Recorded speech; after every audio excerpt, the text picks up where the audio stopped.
10 times harder. Moving up fifth along the way of his Magic Getaway, and the last horse at this point is Mel Jack. As they make the turn now to head down the backside, the race over toward that quarter-mile mark. Greg Bateson has Grapevine Disaster with the lead. On the outside, second, pouring on the pressure as always. Princess doing by Ryan Stahl. 3 wide down the backside goes Lynn Range, who by Drew Dale. She now 6 shadows out in front. Racing fourth is 10 times harder, driven by Emmanuel Miller. Fifth is Mel Jack, driven by Curtis Henry, and the last horse, Magic Getaway, driven by Rod Adams Jr. First quarter trotted in 31 and 1/5 seconds. As they race around that upper turn, come down past the 10 for the first time. That is still 10 times harder with the lead. Excuse me, that's Lynn Range with the lead. Lynn Range with the lead. Racing in there second, that is Always Princess. Racing third, Grapevine Disaster. Racing fourth is 10 times harder. Mount Jack fifth, and Trinity is Magic Getaway. Past the half-mile mark, Ryan Stahl is on the move with Always Princess. She now takes over. Coming back second is Lynn Range. First half trotted in 102 and 2/5. As they're on the turn now to head down the backside to race over that 3/4 mile mark. The one that catches Always Princess. The closest horse second is Lynn Range. Third is Grapevine Disaster. A closer fourth now is 10 times harder, but 10 times harder now goes off stride.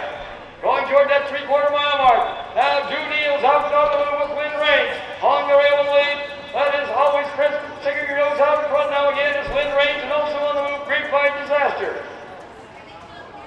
3 quarters in 1:33 and 3/5 as they race around that upper turn to head for pay dirt. Up the lead on the outside now, that is Lynn Range. Lynn Range with the lead, racing in there second.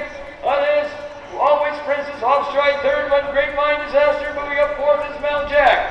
As they race for home, that's Lynn Range and Always Princess. It's going to be Lynn Range, and here they all come. Always Princess up for place, Grapevine Disaster for show. A mile in 2:04 and 2/5. You don't want them to do that. That was our third race of the day after a little bit of a delay.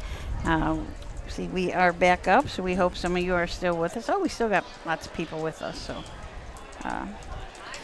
Yeah, I mean, I'd say most of the crowd came back. It was unfortunate. We never really saw any lightning, but there was lightning in the area, and, the sheriff's department has to do what they have to do. And we got all aluminum grandstand here, and you can imagine what would happen if something unfortunate, an unfortunate strike. So I think we had that all on tape. So if we didn't come back live to see it all, I think you'll be able to see it in the rebroadcast. But we didn't miss anything. The second race was up, I believe, wasn't it? We definitely, they kicked us right out for the second. Right. Yep, we had to shut down. We got nothing for race 2. So we got race 3 was live. Okay. We do have the results, so after we get the results from race 3, I will give you the results from race 2. So unfortunately, we had to shut down.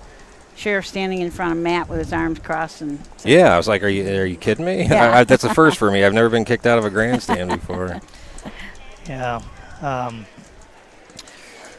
I mean, I guess the positive is we didn't get a torrential downpour. Right. And it appears we're going to be able to race all of these with no cancellation. And now moving down the track into the winner's circle, where the winners go coming in from Mount Vernon and Mount Eaton, Ohio, and Winchester, Kentucky, comes number 5, Lynn Range. Owned by Hagerman Racing, Lucinda Belcher and Martin Yoder, trained by Herman Hagerman, and driven to victory this evening by Drew Neal. And Lynn Range has just trotted to a new track record for 2-year-old filly trotters, trotting that mile in 2:04 and 2/5. The old track record was 2:05 by 1-2 skip a few back in 2021. The blanket for this race is courtesy of Burke's Equipment Repair. Let's have a big hand here for Herman Hagerman, Drew Neal, and Lynn Range, and the Burke's Equipment Repair, the donors of the blanket.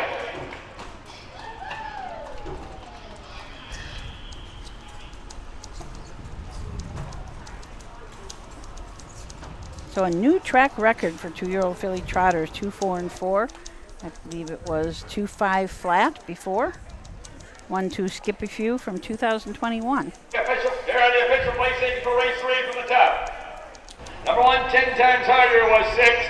Number 2, Grapevine Disaster, was 3rd. Number 3, Mel Jack, was 4th. Number 4, Always Princess, was 2nd. Number 5, Lynn Range, was a winner. And number 6, Magic Getaway, was 5th. Time of the first quarter was 31 and 1/5. The half was in 102 2/5. The 3/4 in 133 3/5. With a mile in 204 2/5. The top it should read 6:34.215. A mile in 204 2/5. New lifetime mark for Lynn Range and a new track record for 2-year-old fillies here at the Wood County Fair. In the upcoming race 4, number 3, Splurge on Uncle. Make the driver Clifton Bell. Bring your horses on out for race 4. Bring them on out for race 4. Well, Herman Hagerman, I believe, has won everything in sight. Yeah. I don't know how many wins that is. That's got to be close to 5, I think. I think it is. Yep, 5. 3 yesterday, 2 already today. Yeah, so name this the Wood County Fair, sponsored by Herman Hagerman, Yeah. the way we're going. I misspoke about the new track record. It is 2-4 2. The 2-year-old filly trot record, new track record, 2-4 2. And I'm going to give you the rundown for race 2, which we weren't able to get. But rated PJ was 3rd. Captain Said, your winner. The Muffin Man 5th. Nighthawk Racer 2nd, and Mama's Holy Terror 4th. Fractions were 30, 101, 131 2, and 2, 3, and 4. We'll move ahead now. Take a look at this 4th race coming up. We got to take a break here at some point. Yeah. I've not played any go ahead. commercials yet. Go ahead. Yep. Go ahead. At Ohio State's Galbraith Equine Center, our veterinary champions are here for your champions 24/7, 365 days a year, providing advanced specialty care for sports horses from all stages and disciplines. Our expert team of boarded surgeons and sports medicine and rehabilitation specialists, together with veterinary cardiologists, internal medicine, and ophthalmologists, make our hospital your best resource for all sports horse performance issues. The Ohio State Veterinary Medical Center's Galbraith Equine Hospital. Call us today at 614-292-6661. When you need supplies for your horse, one name stands out: Big D's. Since 1976, Big D's Tack and Vet Supply has been the equine experts you can trust. Whatever your horse needs is available at Big D's Tack and Vet Supply. Visit the retail outlet in Streetsboro, Ohio, or order online at BigD'sWeb.com. Sign up for text messaging and receive $10 off your order. Big D's Tack and Vet Supply. Midland Acres is proud to stand the prominent stallions, TCI, Long Tom, Ready for Money, Monty Mickey, Summa Cum Laude, and Bit of a Legend. With such great pedigree and speed in the stallion barn, Midland Acres will provide a diverse group of top yearlings in the sale ring for 2025. Visit us this fall at our consignments at the Blooded Horse Sale on August 26th, the Ohio Select Jug Sale on September 12th, and the Lexington Select Sale on September 29th through October 3rd. Let Midland Acres' experience in the industry lead you to the winner's circle.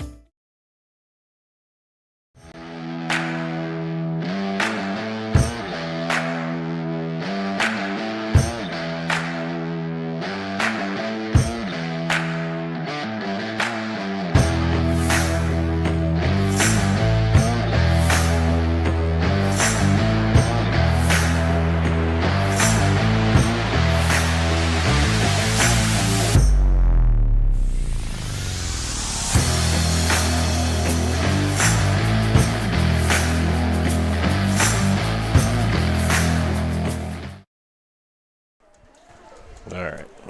We're back. We had Keith Gissers on, and he said the 5 must have been uncovered, and I actually had to ask Matt, but there is nothing. So obviously nobody bet on the 5 in that 4th race.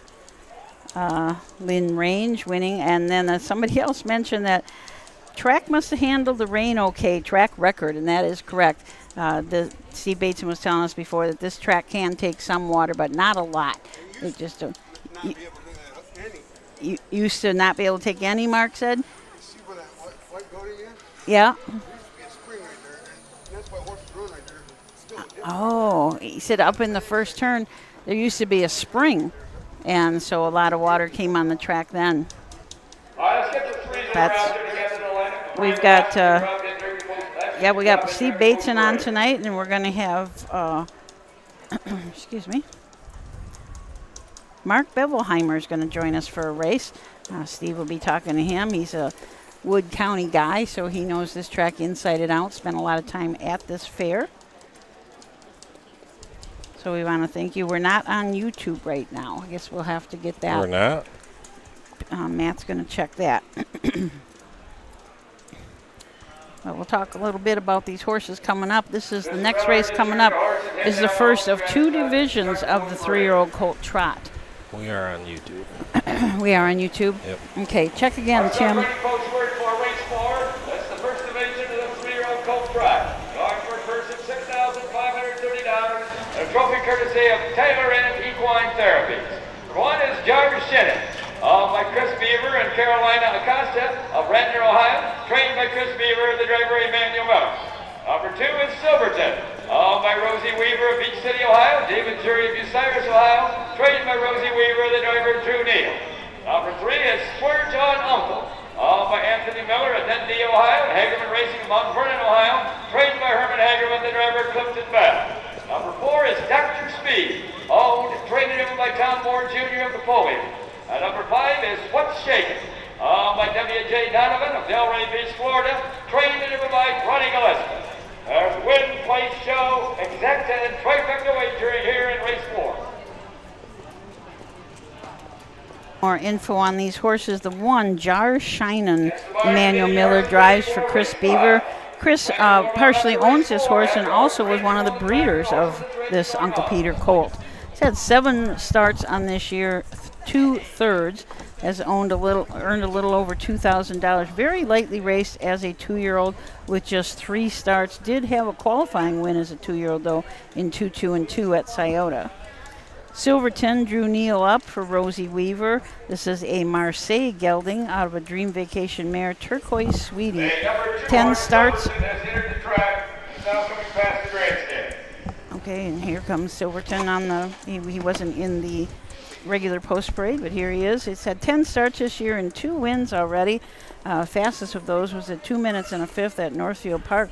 Earnings of $10,000 and $39,000 last year with 3 wins. So very nice 2-year-old. You know, this is we talked about it yesterday. Horses coming from different points, and that 3 horse has yet to win a race this year, but has made over $10,000, and it's shows nothing but clean lines, no breaks, but it's been racing in a little tougher races, Buckeye Stallion Series, and racing in non-winners of 1 at Scioto Downs, and coming in 3rd and 4th. The 5 horse has not only raced at fairs, but it's raced in the Buckeye Stallion Series and the Ohio Sire Stake, and it's competed relatively well, a 3rd and a 4th in the Sire Stakes, both at Northfield Park, and it got a 5th at Northfield Park in the Buckeye Stallion Series. So, pretty wide open race. When you take a quick look at it, racing for $65.30. But this is just an example of the diversity in this state. Horses that have been mainly racing at the fairs, and you got some that have entered in the Stallion Series and the Sire Stakes. And proving that they can go with the bunch, because What's Shaking, he trotted a couple miles in 55-2 and 56-1. Splurge on the Uncle 55-4 a couple of different times. Silverton 58. So they're certainly competitive with those upper classes. Well, What's Shaken last year only had 8 starts, but had 2 wins and 4 thirds, made $130,000, and ventured out to the fairs a few weeks ago at Oak Harbor and won by 16 lengths going away. But he wasn't in with any of these horses other than Dr. Speed. So I think he'll have a little tougher competition today with Silverton and Spurge on Uncle. And we'll keep an eye on What's Shaking, because Ronnie Gillespie does like to leave. He likes to be on top. He does. And, currently he's the 2-5 favorite right now. So it'd be interesting to see. We've got good moisture on the track. I think we might actually get a little faster as the evening goes on, and we'll see. I mean, this track will get cuppy if it doesn't have moisture, and if it gets too much moisture, it just gets sloppy. But because there isn't a real good base anymore of material, it's really hard to keep it from getting cuppy unless you've got a decent amount of moisture. And now it's pretty darn moist, and that will help the footing and keep them from what I call cupping out, which when they cup out, they're slipping. Slipping a little. So, John Koneski's in later tonight in the Signature Series trot. With the track record on the trot is 2 minutes flat, and that's with Stony Ridge top. And he may decide to try to break the track record tonight, if he's up for it. Mark was telling us that there used to be a spring up in the first turn, so that kind of was a problem for a while. That was part of the problem, and the other part is this extended grandstand that goes down farther. What happens is when it rains, a lot of that water washes down and pushes across the track, and it just, unfortunately, we'll get a washout if we get a lot of rain. So we'll swing it to Bill here in a second. They're lining up on the backside. That's a great view from atop the center grandstand. It's really, there's no view like this of all the 66 county fairs. No. We don't have a fair that has grandstands this high in the infield, and fortunately for you viewers, we got a camera up there and get to enjoy the race from the backside. So that camera guy that had to come down quick when the wind started up. Yes. We turn it over to Bill Peters for the call. This is the fourth from the second day at Bowling Green. Here they come.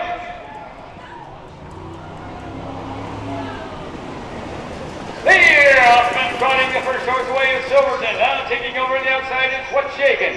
Moving up in there third, that's Spurge on Uncle. At the real fourth is Jar Shannon, the last horse, Dr. Speed. As they make the turn now to head down the backside to race over toward that quarter-mile mark, Ronnie Gillespie has What's Shaking on top by a length and a half. Racing second is Silverton, driven by Drew Neal. Third is Spurge on Uncle, driven by Clifton Bell. Fourth is Jar Shannon, driven by Emmanuel Miller. And the last horse, Dr. Speed, driven by Tom Moore Jr. Past the quarter-mile mark, that's still What's Shaking with the lead. First quarter trotted in 29 3/5 seconds. As they race around that upper turn to come down past the stand for the first time. That's What's Shaking showing on top by a length and a half. Silverton still trots in their second, followed by Spurge on Uncle third. Fourth is Jar Shannon, fifth is Dr. Speed. No change as they come to the half-mile mark. That's Ronnie Gillespie and What's Shaking bringing the horse to the half. Sitting in the gold chair second is Drew Neal with Silverton right there third, Spurge on Uncle.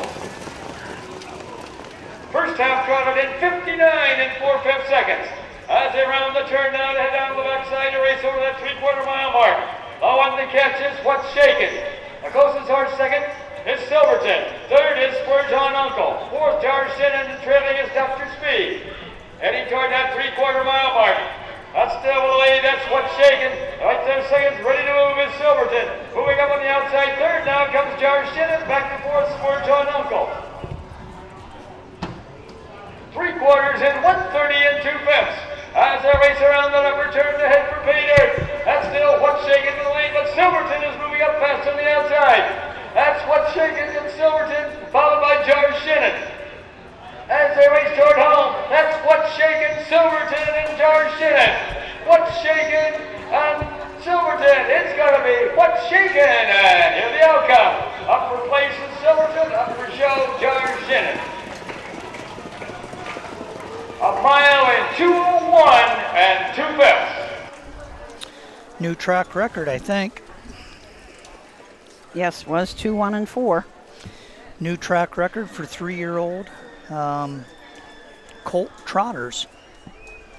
Previously was I Get It in 2019, and I Get It had a lot of success here at the Wood County Fair, winning the Dave Chamberlain Signature Series Trot 3 years in a row, and he also held the 3-year-old mark when he was here in 2019. So that record has been beaten tonight by 0.2 of a second.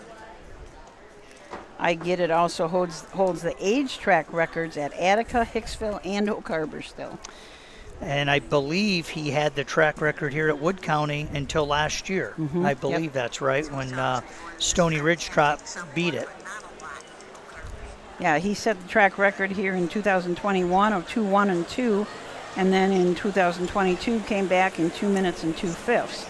So he beat his own track record, and then now Stony Ridge Top. But this is, you come back from the rain and they've got 2 new track records. That's pretty remarkable, and that that race set up for that. What's shaken, I had to work at it, and when you go to the half in 59-4 at a county fair track, that's getting it. Yeah. And Silverton didn't cut him any slack. No. Stayed right there and did get up on his shoulders. Ronnie moves back into the winner's circle now.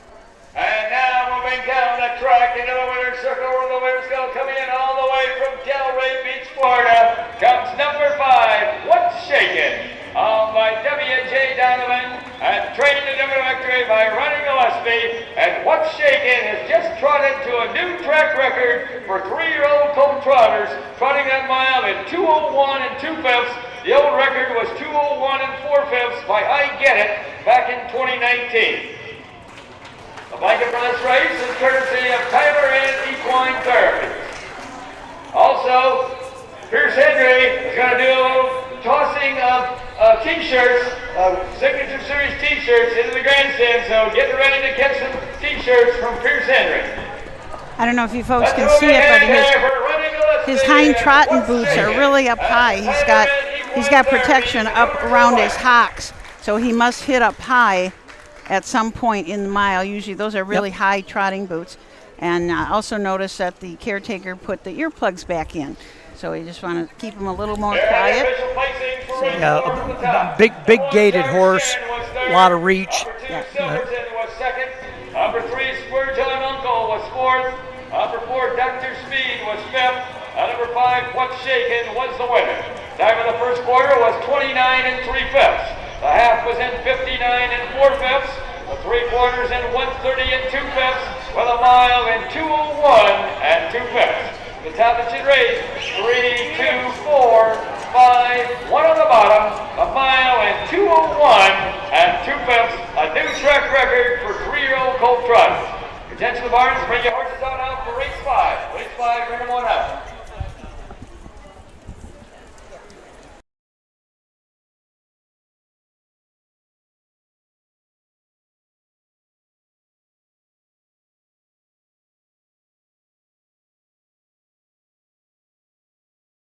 Dublin Valley Farms, home of Volstead Sire of 2024 Ohio Horse of the Year Sugar Instead. Also standing at Dublin Valley Farms, Slay, a promising young son of Chapter 7 and Coach K Hanover by world record holder Walner. Looking for your next winner? Dublin Valley Farms and our clients are offering an exciting lineup of yearlings with current and fashionable pedigrees. Available at public auctions this year. Backed by a team that cares, Dublin Valley Farms, Fredericksburg, Ohio. Make summer memories this year at the Ohio County Fairs. The Ohio Harness Horsemen's Association will be live streaming every race this year, and we want you to be there. Be a part of the excitement with the 2025 Ohio County Fair Racing Passport. Stop by the OHHA broadcast location in the grandstand to pick up your passport and stamp. Get stamps at every fair you attend. Prizes will be awarded to those that attend the most racing programs. Get your passport at the first fair you attend or call the OHHA office at 614-221-3650. Harness Racing, the fastest ride at the fair. In Ohio, Hickory Lane Farm has the stallions you are looking for, like What the Hill, Uncle Peter, and In Range, as well as Branded by Lindy, Jug Winner Luz Pearlman, Racing Hill, and Guardian Angel Oz. Hickory Lane will offer a host of Ohio sired yearlings this fall, including 6 by In Range, 5 by Uncle Peter, 4 by Guardian Angel Oz, and 1 by What the Hill. Find out more at hickorylanefarm.com.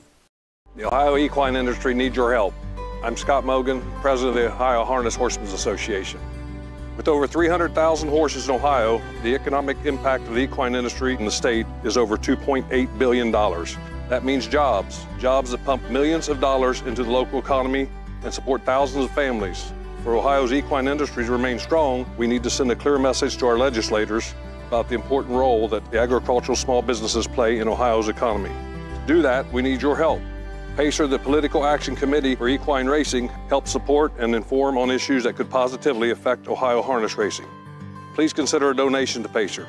To donate, visit our website at ohha.com or call 614-221-3650. Your donation will help keep harness racing strong in Ohio. Thank you for your support. Back here at the we're back here at the Wood County Fair. I've got a special guest going to talk with us a little bit here before the 5th race, Mr. Mark Bevelheimer. Mark Bevelheimer, for a number of years, has helped us in the winner's circle at Wood County, presenting blankets and trophies in there and helping anything that needed to be done. Mark is a past trainer himself and has helped numerous people in the business here in Wood County and Ottawa County. Welcome, Mark. How are you? I'm good. How about you? Very good, very good. Give us your thoughts a little bit about the Wood County Fair and what it means to you and some of your reflections on this place. It was just home to me. It just I always felt good when I was here training and stuff, and I missed the track work and stuff. So yep, you were stabled here years ago. You know, we've got a couple people in this upcoming race that you probably have some memories of. You know, Pierce Henry's going to drive the 5-horse Whiskey Hill in this race. Yeah. You've helped Pierce over the years, and you watched Pierce when he wasn't even old enough to drive a car, had interest in horses, and now he's got his own stable in Ottawa. He sure does. Tell me some of your reflections of Pierce. Well, Pierce is a really good kid. I mean, he can drive a horse. Yeah. He just don't get the shot like everybody else does. But well, he's not a kid anymore. He's 28. But we're gonna cut away and we're gonna listen to Bill for the post parade. Animal Clinic. One is Rockin' Remy, owned and trained by Derek Flowers and Tiffin. Number 2 is Midnight Western, owned and trained by David Warrenstaff of Ashley, Ohio, the driver Drew Neal. Number 3 is Nefarious Devlin, owned and trained by Travis Forming of Clayton, Michigan. Number 4 is Jim Ella, owned by Joyce Wagner of Sunbury, Ohio, trained by Terry Henry, the driver Charles Little. Number 5 is Whiskey Hill, owned and trained by Robbie Brooks of Van Little, Ohio, the driver Pierce Henry. And number 6 is Really? Are you kidding me? Owned and trained by Dan Vinier of Pemberville. Show, Exacta, and Trifecta wagering here in race 5. Your attention, the buyers, to getting your horses ready for race 6. Trying to warm up after race 5. Have your horse ready to go on the track when the horse for this race is going on. Talk a little bit here about the 5th race. We've got 2 horses in here that have past wins, the 5 and the 6. The 1 through 4 have not won a race yet this year.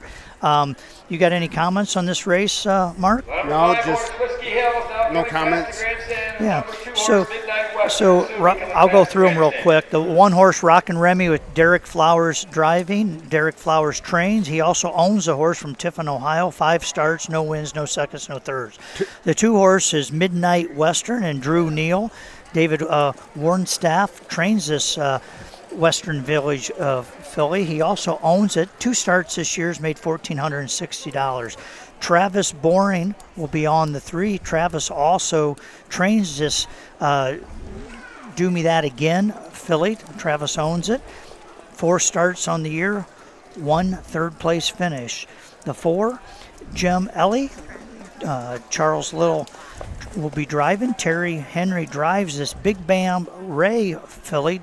Joyce Wagner owns the horse. 3 starts on the year, no firsts, no seconds, no thirds, $579. The 5 we talked a little bit about. Yeah, Whiskey Hill, Pierce Henry will be driving. Robbie Brooks trains the horse. Robbie Brooks owns the horse. 14 starts, 2 wins, 1 second, 2 thirds, winner of $12,391. And really, are you kidding me? Dan Vinier trains and drives and owns this 3-year-old Racing Hill. 8 starts, 3 wins, 1 second, 1 third. It's coming off of back-to-back wins at Tiffin and Oak Harbor. Do you remember, Mark, Robbie Brooks had a grandfather that owned horses and trained. Yeah, and the best horse was Peglow's Dream. Peglow's Dream. She was a Cookie Monster. Cookie Monster, and a lot of people wouldn't even know who Cookie Monster was, but Cookie Monster's claim to fame was Peglow's Dream. Paul and Lois J. Brooks. There you go. In New Ohio. Mikey Morris trained and drove that horse for a number of years in the early stakes, and then as it aged, it actually ended up in a couple people's stable. But Mark Hedworth had the horse for a while, right? Yep. But Robbie Brooks would be the grandson of Paul and Lois Brooks. J. Brooks. Yep. And he used to be the mayor of Van Loo. Correct. We got one other little quick story. So tell us about Travis Boring and his relation to a Hall of Famer. His relationship to a Hall of Famer is he's a nephew of Chris Boring. Chris Boring would be Travis's dad's brother. Yeah. Yep. Travis's dad was Otis. Yep. And Troy Boring was Chris's son. That's correct. Troy and Travis. So the starting gate's rolling, but Travis doesn't very often drive, but occasionally he will. But he certainly has trained a number of really good horses. Yeah, he has. What's one that stands out to you? Impressive Liz. Impressive Liz, and she was a gray mare, wasn't she? She was gray. And what was her sire? I know this is. I think it was Jetlog, wasn't it? It was Gene Campbell bred at the time, and yeah, she was a Jetlog. Jetlog, yep. There you go. Yep. There you go. Mark is very good with pedigree, so I thought I'd bounce it off him. But here they come.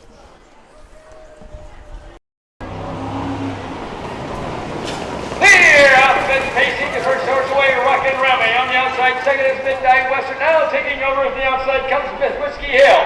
Swimming through third now, that is Remy. Are you kidding me? Racing fourth, the various Niblin. Off strike with Rockin' Remy.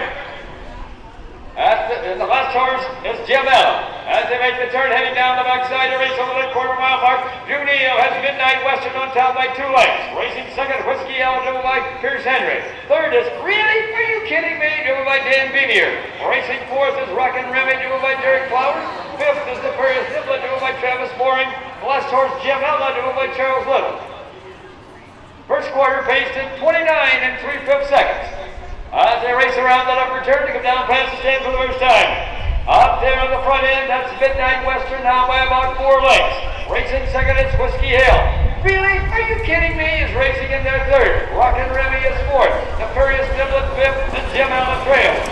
That's that half-mile mark. Up still Midnight Western with the lead. First half paced in 59 3/5 seconds. As they round the turn now to head down the backside to race over the 3/4 mile mark. The one that catches Midnight Western. Second and catching up is Really? Are you kidding me? Third is Rockin' Remy. Fourth is, as they race down the backside, it's Whiskey Hill. Fifth, the Furious Niblin and Jim Allen trails. Going to the 3/4 mile mark now. Really? Are you kidding me? Takes over. Dropping back second is Midnight Western. Rockin' Remy moving up third along with Whiskey Hill fourth. 3/4 in 1:30 2/5. As they race around the upper turn to head for pay dirt. That's Really? Are you kidding me? By about 7 lengths. Racing in their second. That is still Midnight Western. Racing third, Rockin' Remy. Racing fourth is Whiskey Hill. As they race for home now, it's gotta be Really? Are you kidding me? That's gonna be a battle for place decision. Looks like Rockin' Remy is gonna get up for place. Up for show with Midnight Western. 1 mile and 2:01 2/5. What was the order? I believe we had a 6-1. I think it was 2. But 2? Yeah, I think it was 6-1-2. So let's double check here. I don't think that approached a track record. No. 59-2. Really, Dan was very patient there. He knew he had the best horse, and he had to start from the second tier, which created a little bit of an interesting situation. As we went through the first turn, the one horse that he was trying to follow made a break. And he almost ended up in the grass. And Dan was able to slide to the right and got around the one horse, which Derek Flowers nicely got back on stride and was able to come back and finish second. But Dan's an excellent horseman.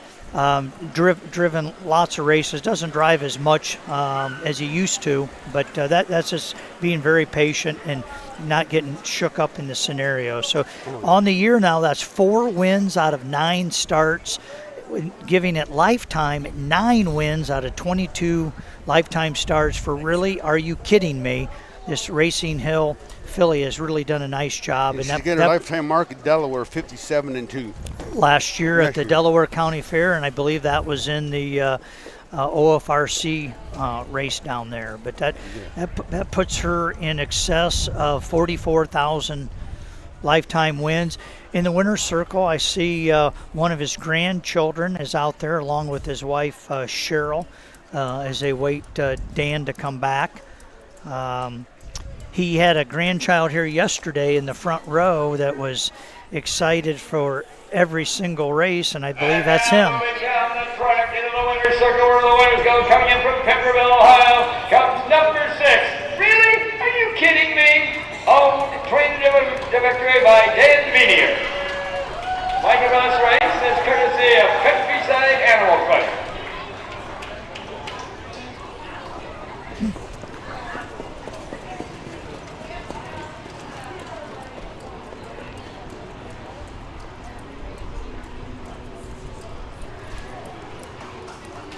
Let's have a big hand here for Dan Venier and Dan and Cheryl Venier, and really? Are you kidding me? And the Countryside Animal Clinic, the daughters of the wife. Here are the official placings for race 5 from the top. Number 1, Rockin' Remy was second. Number 2, Midnight Western was third. Number 3, Nefarious Niblin was fifth. Number 4, Jim Ella was sixth. Number 5, Whiskey Hill was fourth. And number 6, really? Are you kidding me? Was the winner. Time of the first quarter was 29 3/5. The half was in 59 3/5. The 3 quarters in 130 2/5. With a mile in 2:01 2/5. The top it should read 2, 3, 5, 6, 4, 1. A mile in 2:01 2/5. In the upcoming race 6, number 2. As we come back here, over the years, Mark, there's been a number of pretty good trainers that have actually trained here for sometimes a long period of time, sometimes a short period of time. Can you name some of those folks that have trained here at the Wood County Fair? Yeah, John Kaniski, the senior. Yep. John Jr. John Kaniski III wasn't never here, but... Well, when he was helping his father a little bit. Jerry Burris was over there, the big barn. Yep, Jerry Burris. And I was stabled in this barn over here when I was younger. Some of the names I was thinking about for a short period of time. Was Ray Sugg over here? I think Ray was but at one time. A name a little bigger than that was Carl Allen. Oh, really? Carl Allen, I believe, was down here for a short period of time, and somebody can correct me, but I'm pretty sure. And another guy I know who used to stable here, and it was in that barn right there, was Bill Ingram. Yeah, Bill Ingram. Billy Ingram from Canada was here for a period of time. He drove a horse for us named Jeans May Mist. Yeah, but there's been quite a few folks that have come in and out of the Wood County Fair. Years ago, we had 4 barns that were here, 2 on the backside. The Babyland barn over there, and one right in front of the cattle barn. Right.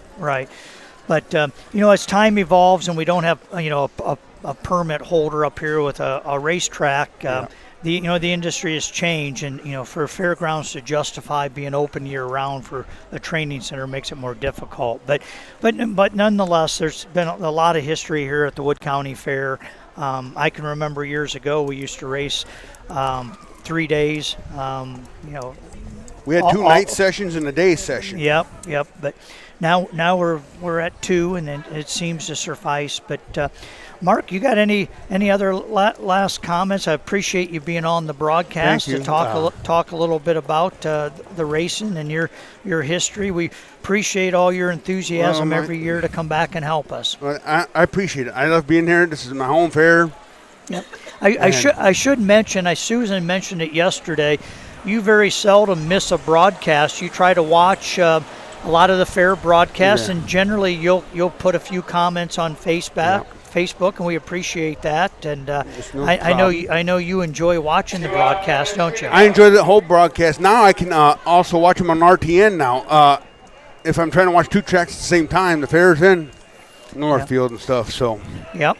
So keep it up. If you ever have anything good that we might mess up, go ahead and put your comments in there, and we'll take any suggestions for the betterment. So once again, thanks for all you do, Mr. Bevelheimer. You're welcome. And we'll look forward to having you back on again. And I'm still pretty sharp. Yep. Yes, you are. Thank you, Marky. We're going to take a short break.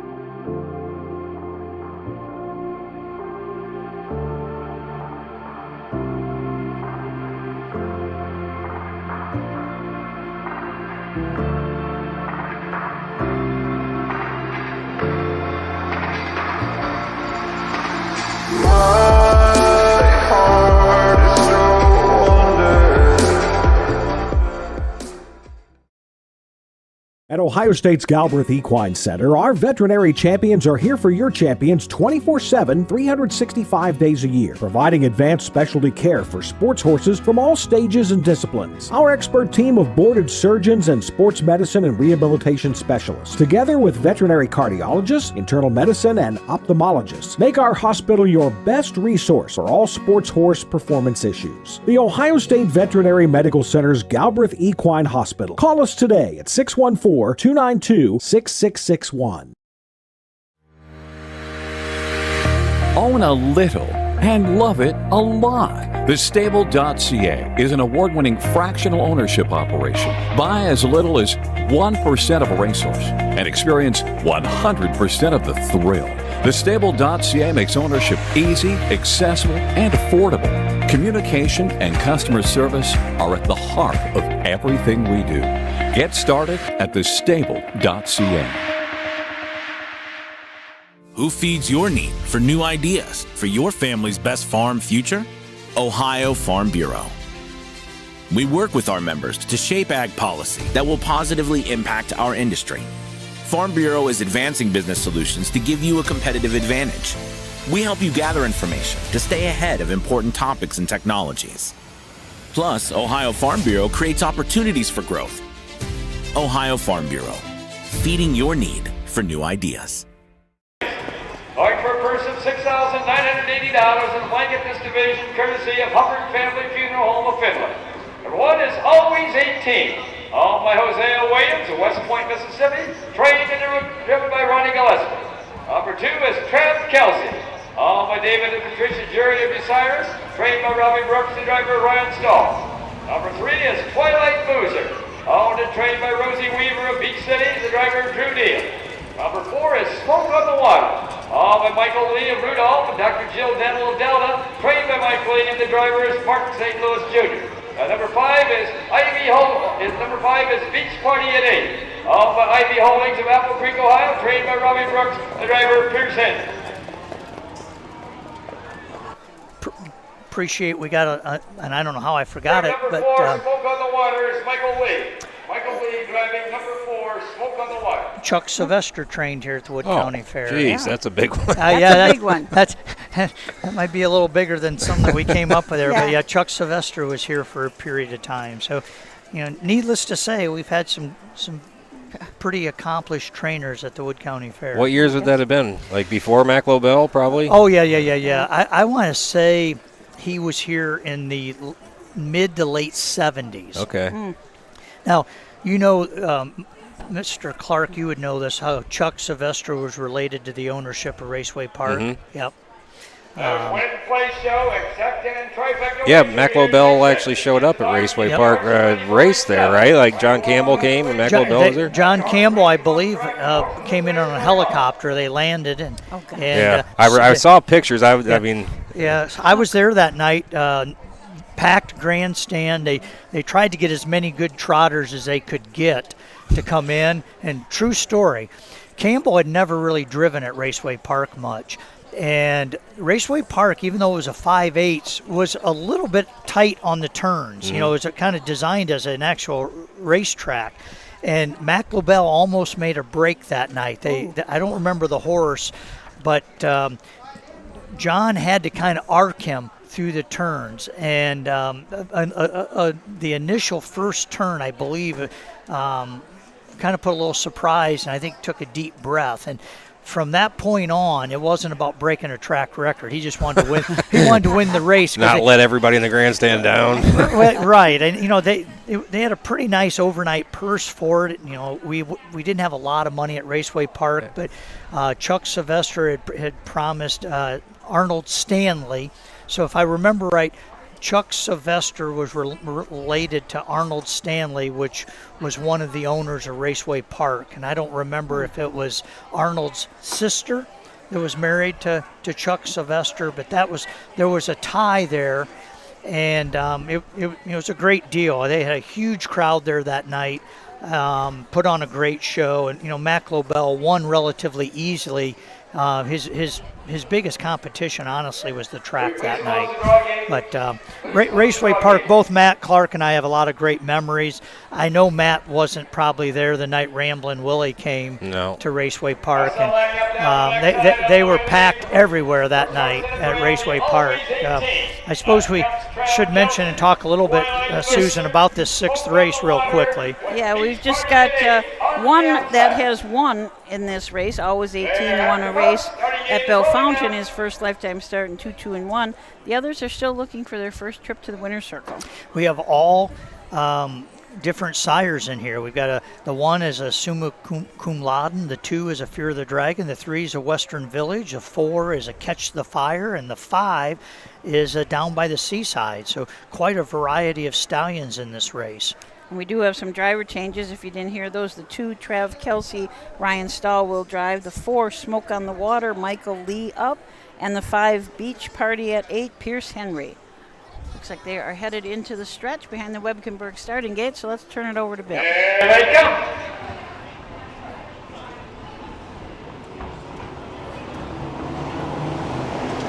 The offman facing the first horse away is always 18. Moving up on the outside second is Trav Kelsey. Third is Smoke on the Water. Moving up fourth is Twilight Boozer, and the last horse is Beach Party at 8. As they make the turn now to head down the backside to race over the quarter-mile mark, Ronnie Gillespie has always 18 on top by 2 lengths. Facing second is Trav Kelsey, driven by Ryan Stahl. Third is Smoke on the Water, driven by Michael Lee. Racing in there fourth, that is Twilight Boozer, driven by Drew Neal, the last horse. Going down the backside is Beach Party at 8, driven by Pierce Henry. First quarter was paced in 31 3/5 seconds. As they race around the upper turn to come down past the stand for the first time, that's always 18 by 2 lengths. Trav Kelsey continues to pace in there second. Racing third is Smoke on the Water. Fourth is a race down to the half. That is Twilight Boozer, and the last horse is Beach Party at 8. Horses are in straight alignment as he comes down to the half. That's still Ronnie Gillespie and always 18 with lead, but a little closer second now is Trav Kelsey. Third, Smoke on the Water. Twilight Boozer, fourth, and Beach Party at 8 is terrific. First half paced in 104 4/5. As they round the turn now to head down the backside to race over the 3/4 mile mark. They've got to catch always 18. The closest horse second is Trav Kelsey. Third is Smoke on the Water. Moving up fourth is Twilight Boozer. And the last horse, Beach Party at 8. The pace picks up a wee bit going down the backside. That's always 18, still by 2 lengths over Trav Kelsey. Twilight Boozer has now moved up third. Fourth, Smoke on the Water, and Beach Party at 8 trails. 3 quarters in 136 1/5. As they race around the upper turn to head for pay dirt. That's always 18, pulling away a little bit, but Trav Kelsey trying to hold on for place. Twilight Boozer is third, moving up fourth.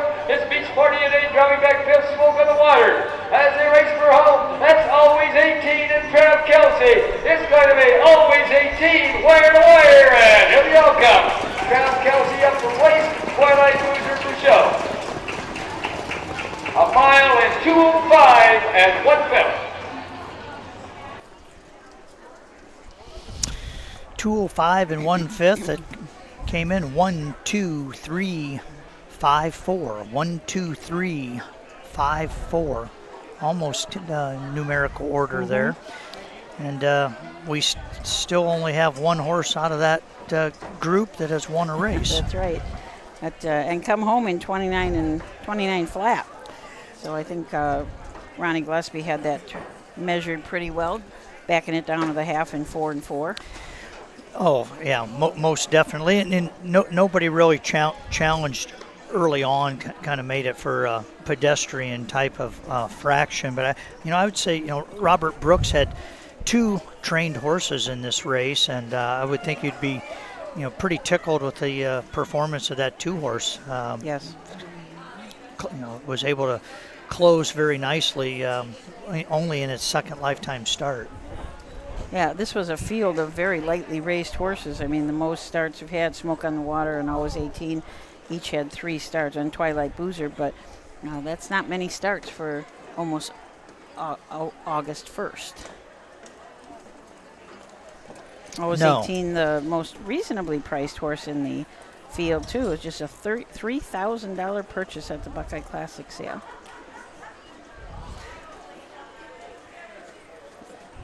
And now moving down the track into the winner's circle where the winners go, coming in all the way from West Point, Mississippi, comes number 1, Always 18, owned by Hosea Williams and trained to give the victory by Ronnie Gillespie.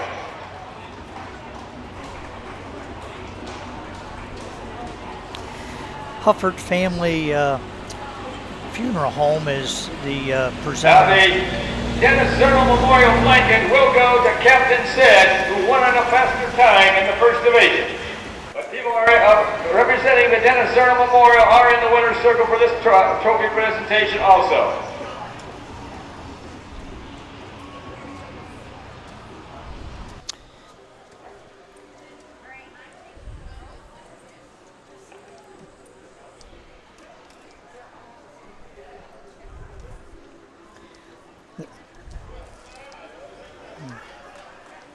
Let's have a big hand here for Hosea Williams, Ronnie Gillespie, and Always 18. And for those giving the blanket in memory of Dennis Zerno, again, we'll go to the winner of the first division. Now we have a blanket, the Hubbard Family Funeral Home blanket will go to this horse, Always 18.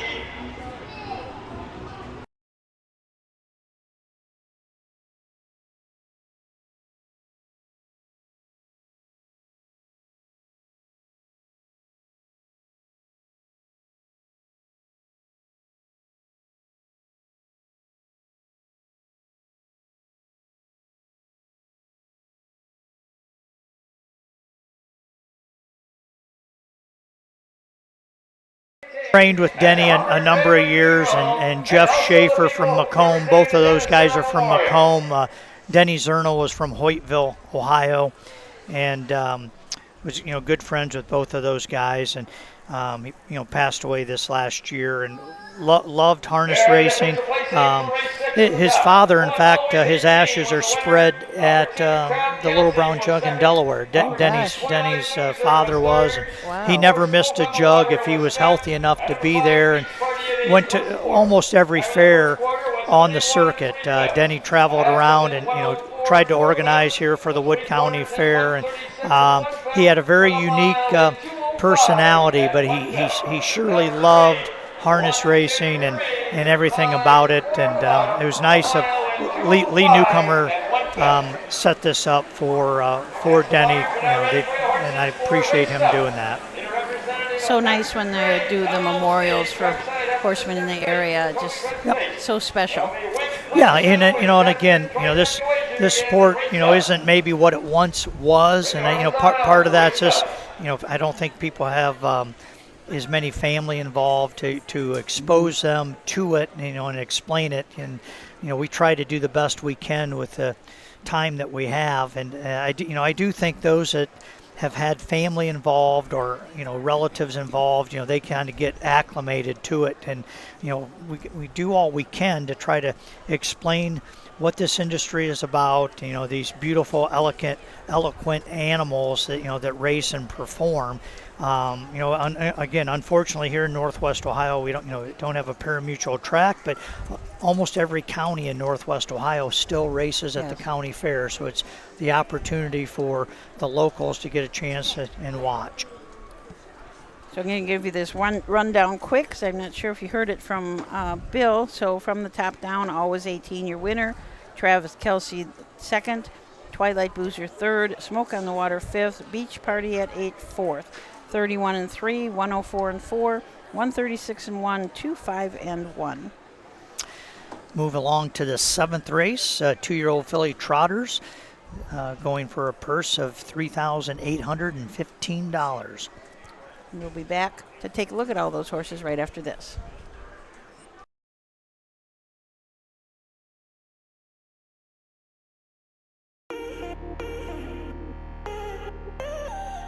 Xenia, Ohio is the largest city in America. That begins with the letter X. Xenia, which means hospitality in Greek, is the county seat of Greene County.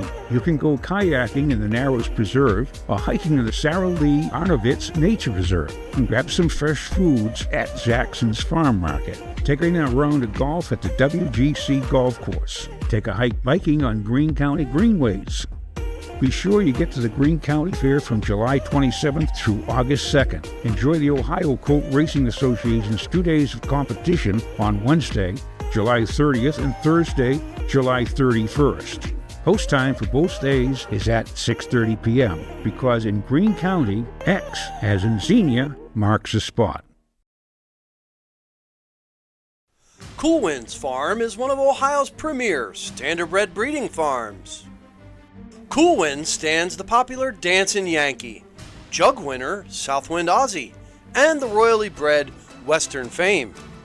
Cool Winds Farm is proud to present our yearling consignments at the Ohio Selected Jug Sale at Pickaway on Friday, September 12th, and at the Standardbred Horse Sale in Harrisburg during the cool winds of November.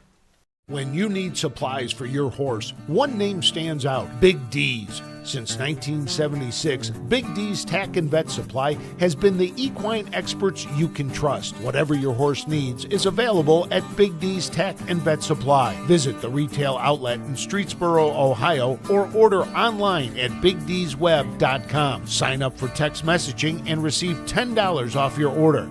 Big D's Tack and Vet Supply.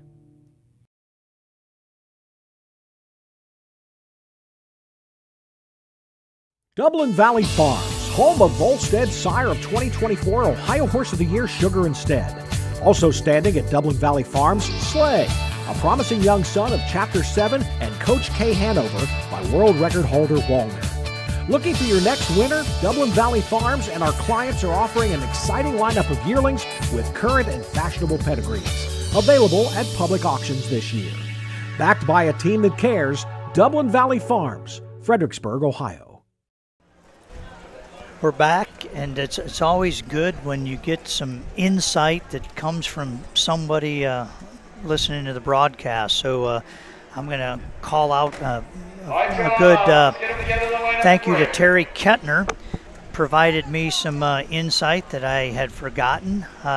Some others that trained here besides Chuck Sylvester, Roy Estes, Hap Warner, which is a past OHHA president, Norm McClure, trained here, which Norm was up in Toledo for a number of years and involved with a lot of different things.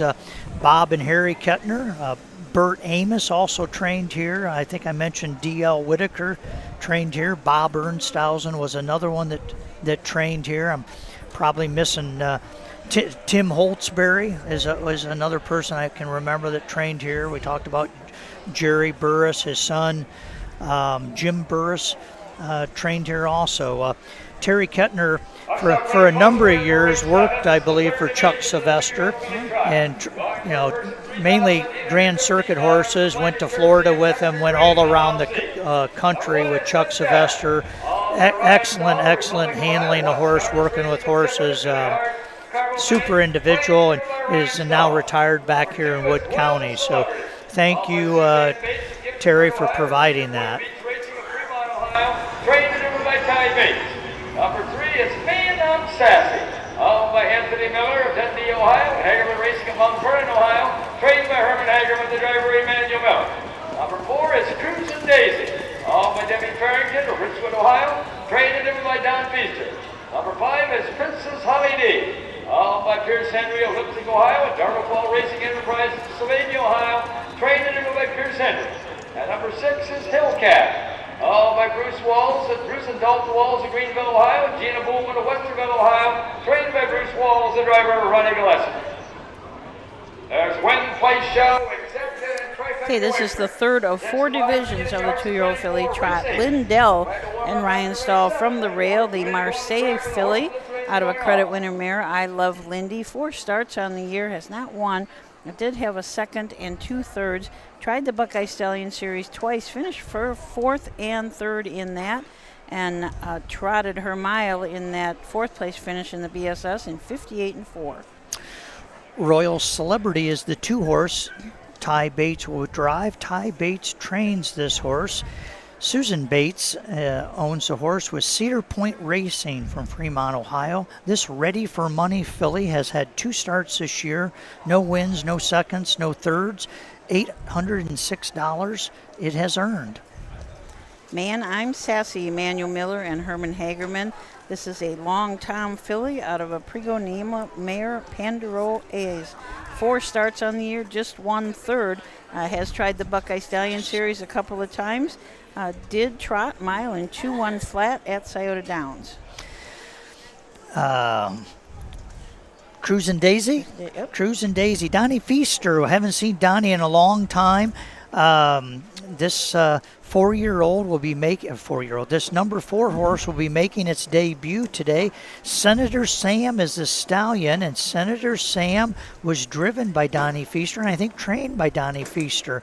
This 2-year-old filly was bred by Debbie Farrington, Richwood, Ohio.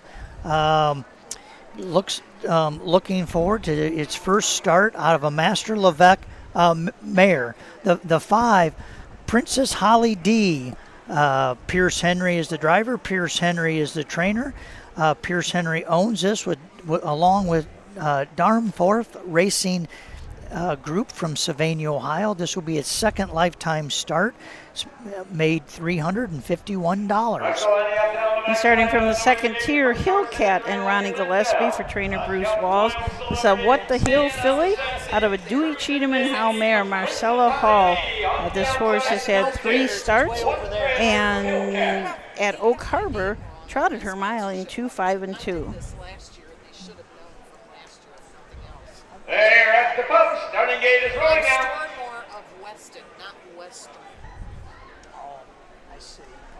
So the horses are headed behind the gate. Got a lot of interesting history here at the Bowling Green Fair here in Wood County. Just a tremendous amount of good horsemen that have trained here through the years, and it's just nice to be able to remember all of them when people join in. We appreciate everybody joining in on the broadcast.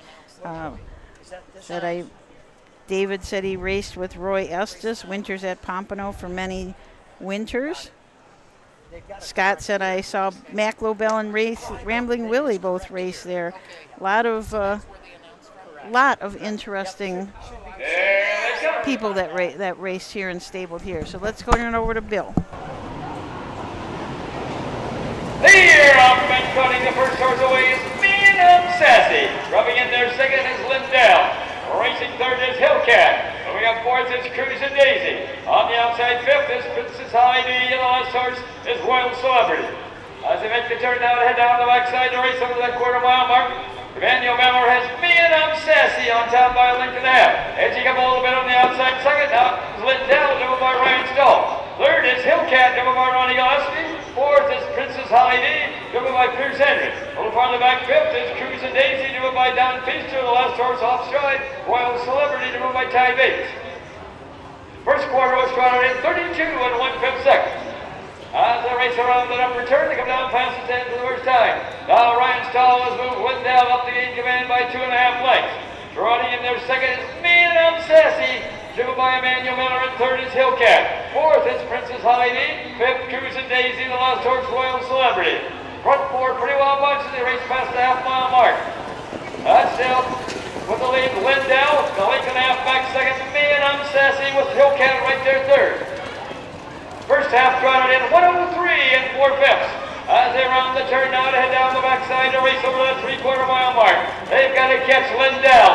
The closest horse second along the rail is Man I'm Sassy, but now Ronnie Gillespie moves Hillcat up on the outside third. Right there fourth is Princess Holiday. Fifth is Cruisin' Daisy, the last horse Royal Celebrity. Going to that 3/4 mile mark. That's Lindell by 2 lengths. At the rail second is Man I'm Sassy. Third Hillcat. Princess Holiday fourth. 3/4 were trotted in 136 as they race around the upper turn to head for pay dirt. That's still Lindell with the lead. Racing up on the outside second now is Hillcat. Along the rail third, Man I'm Sassy, and on the move fourth is Princess Holiday. They're punching up quite a bit as they race toward the home. That's Lindell with the lead, but Hillcat closing fast from the inside, and along the rail is Man I'm Sassy. Lindell and Man I'm Sassy.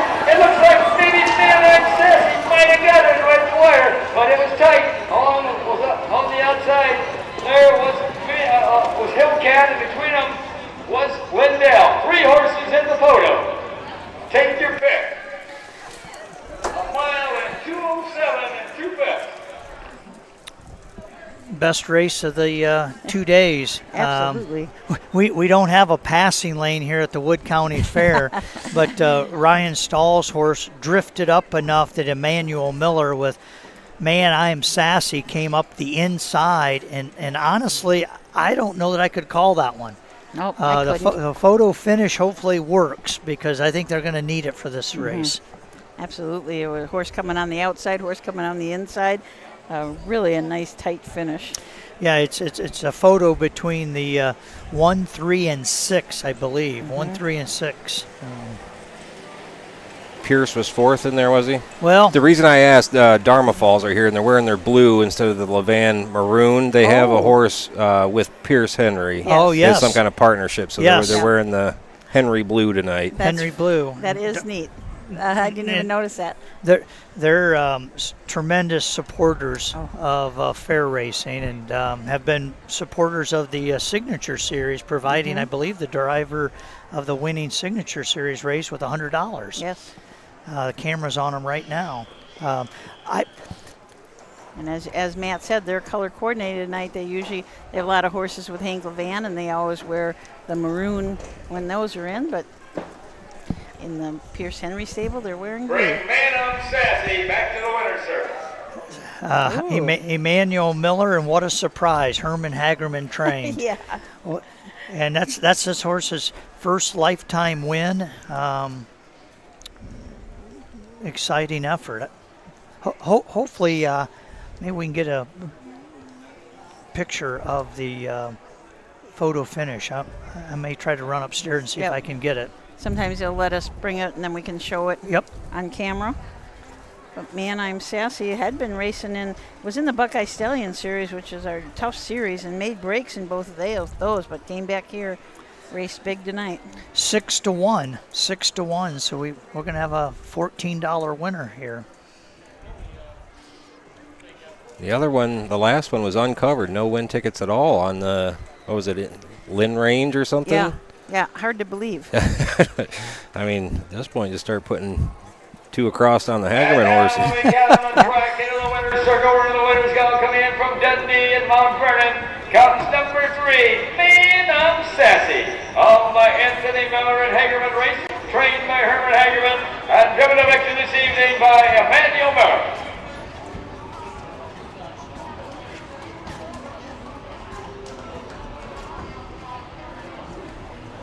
The blanket for this race is courtesy of Dr. Drain, LLC.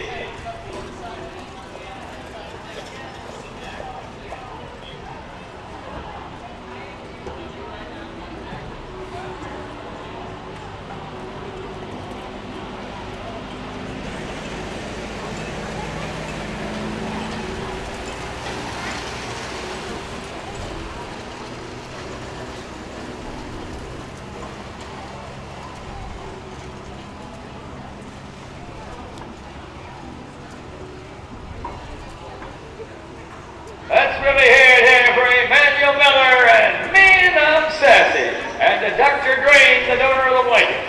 Here are the official placings for race 7 from the top. Number 1, Lindell was second. Number 2, Royal Celebrity was sixth. Number 3, Man I'm Sassy was the winner. Number 4, Cruisin' Daisy was fifth. Number 5, Princess Holly D was fourth. And number 6, Hillcat was third. Time of the first quarter was 32 1/5. The half was in 103 4/5. The 3 quarters in 136, with a mile in 207 2/5. The top it should read 261.543, a mile in 207 2/5. First lifetime win for Man I'm Sassy. That gives Herman Hagerman his 6th win of the week. Manuel Miller, 4th win. So these, whoever teams up with Herman Hagerman is doing really well.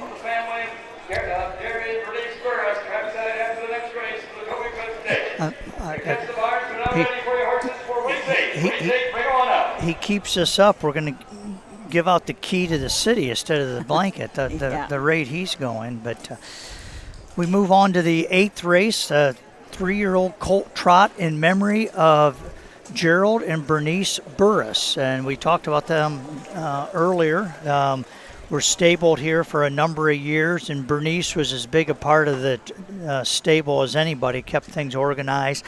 Their granddaughter, Tyler Burris Lee, is now the speed superintendent here, and she organizes basically everything that happened here for the 2 days of racing, getting a lot of the sponsorships and organizing the blankets and programs and officials, and it's a little bit of a daunting task, and she takes it on in good stride and gets help wherever she can get it. But by and large, she does a lot of this herself. But this is races in memory of her grandparents, Gerald and Bernice Burris. And even fed the horsemen last night. I mean, the horsemen. That was remarkable. They used to have a 4-H food stand back there that they raised money for the 4-H club, and I think through some sponsorships or just kindness of their heart, they had barbecued chicken and baked beans and potatoes and bottles of water. It was very nice for anybody that raced. They were welcome to a free meal. Yeah, it was very, very nice of them to do that. So we're going to be back in just a few minutes and take a look at the horses in this 3-year-old colt trot.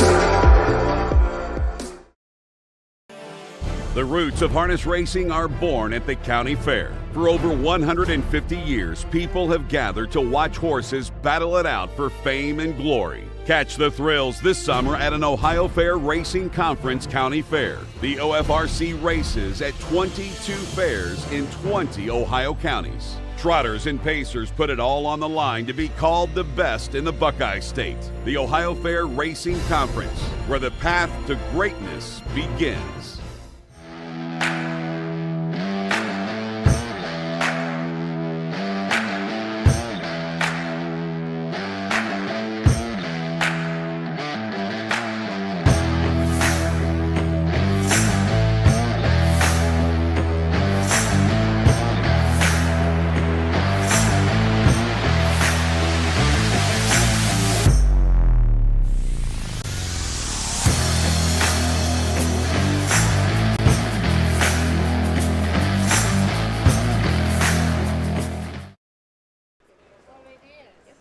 Okay, we are back here at Bowling Green. The rain has passed. The sun's coming out. We got a break in the clouds, so it looks really nice now. I think we're going to be okay for the rest of the night. We did have a half an hour delay right after the second. The second kind of raced in the raindrops, and then we had a half an hour delay before coming back with the third. And the minute we came back with the third, we had a new track record for 2-year filly trotter, so the rain did not hurt this track one bit. Didn't have a lot of rain, but enough, and the sheriffs were worried about people in the grandstand, so we had to evacuate the grandstand, and they had to evacuate out on the other side, that huge grandstand that's in the middle of the track. So we want to thank everybody that's holding on with us. We got a lot of people watching and commenting on Facebook, and I know that we've got a lot of people over on YouTube, so thanks for doing that. We want to try and get everybody interacting a little bit more. So if you can tell us where you're from, or, even give us a little story about how you got into the racing or what you're doing in racing. We had a visitor yesterday from Italy, and I wanted to ask why somebody from Italy was watching the races at Bowling Green. But just stuff like that. If anybody wants to interact with us, we certainly would appreciate it. And we're going to have start doing trivia in August. So we'll have some trivia questions for you. You can win prizes, and we'll start working on that in August. So you got to get everybody's got to get their memories working. Yeah, I was just down at the pari-mutuels trying to help them. We talked a little bit yesterday about the pari-mutuel company with setups and things, and unfortunately the rain has really hurt. We had a decent crowd here, but I think the rain kind of ran some people off. Oh, excellent. We got a nice finished print. Yep. The photo isn't quite as close as I thought it was. We're actually a little past the start finish. And when Matt gets back here, we will show the photo from the 7th. Bill Peters with the post parade.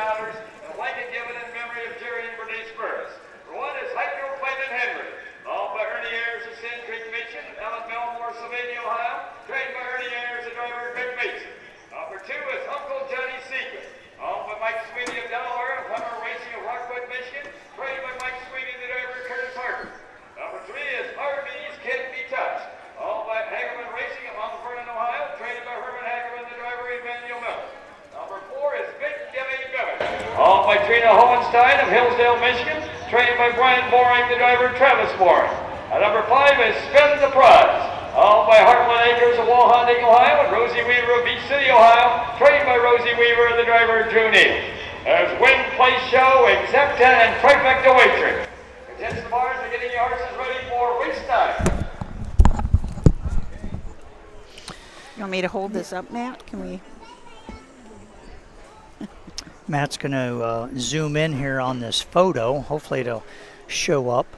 But Emmanuel Miller there on the inside, and pretty nice tight finish there. So the nose of the middle horse is just a little bit in front of. The next question would be how close was that photo for second? Yeah.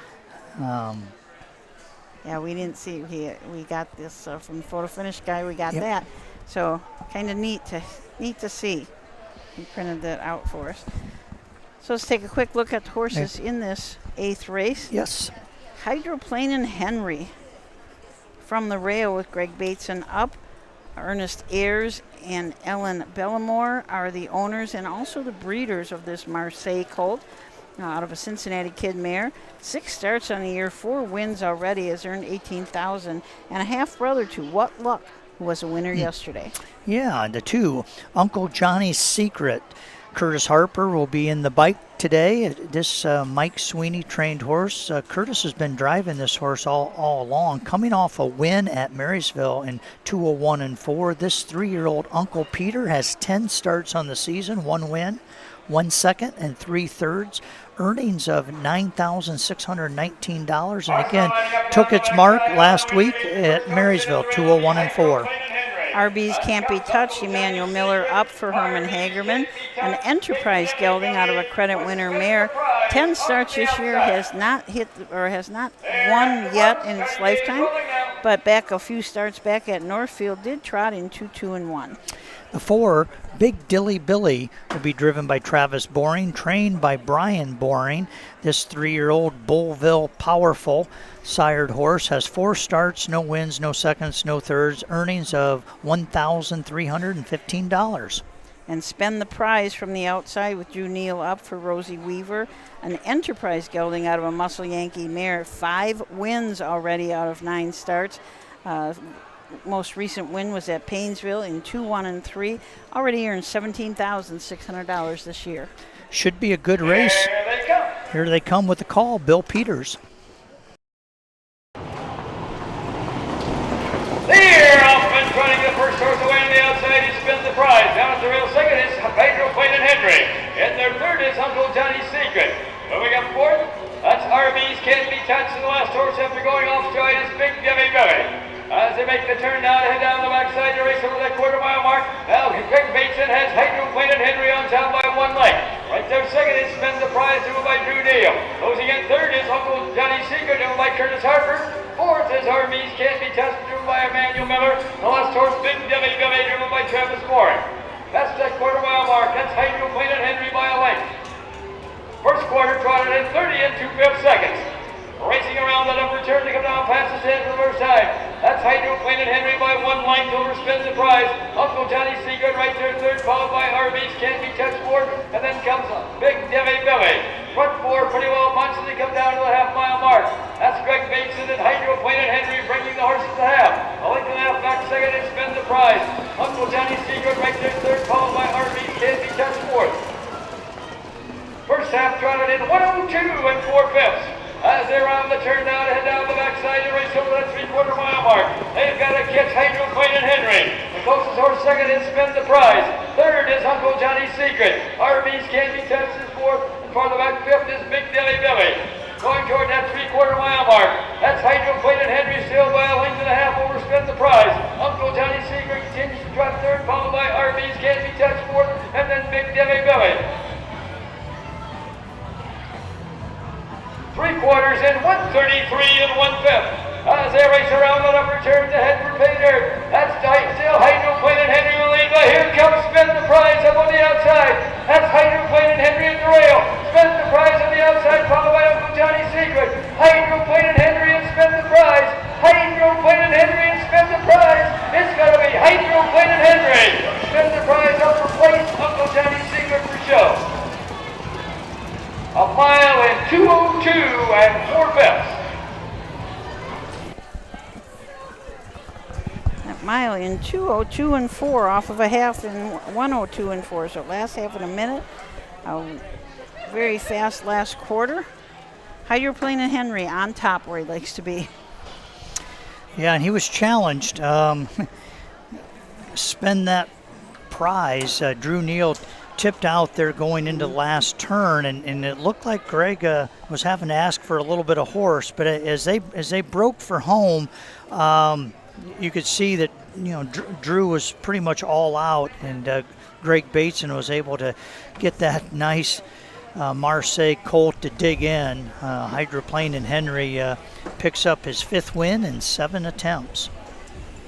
A nice horse he is on the fair circuit. He had 4 wins last year, 3 seconds and 3 thirds, made $27,000 as a freshman, had a mark of 58 and 4 at Delaware. He's just a nice horse. Well, and how about Hydraulic Hazel, which would be related? I can't remember if she was 12 or 13 for 13. It was up there though. That's 12 right. or 12 or 13 for 13 undefeated. And that is really doing something at all these different tracks and surfaces and turns, and I mean I don't care what type of competition you're up against. When you have to come out and perform, a win is a win. And people say, well, that horse was just that much better.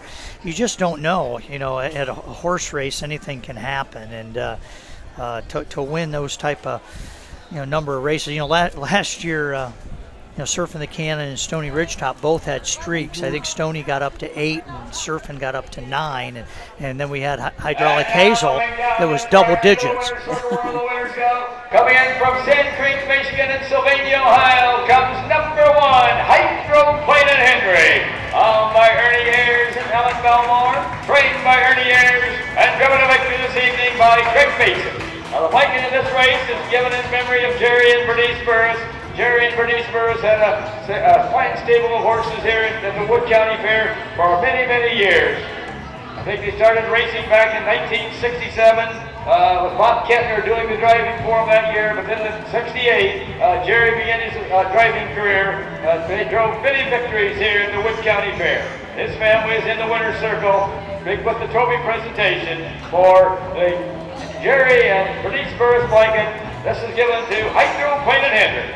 Let's have a big hand here for Ernie Ayers, Evan Belmore, Greg Mason, and Hydro Plain and Hendry, and the family of Jerry and Bernice Burris for giving this blanket in their memory. Shouldn't be camera shy, but unfortunately, Henry's patience was minimal. I don't know if they got it taken or not, and I hope they did. Number 2, Uncle Johnny Secret was third. Number 3, Arby's Can't Be Touched was fourth. Number 4, Big Demi Billy was fifth. And number 5, Spin the Prize was second. Time of the first quarter was 30 2/5. The half was in 1:02 4/5. The 3 quarters in 1:33 1/5. With a mile in 2:02 4/5. The top it should read 1, 3, 4, 5, 2 on the bottom. A mile in 2:02 4/5.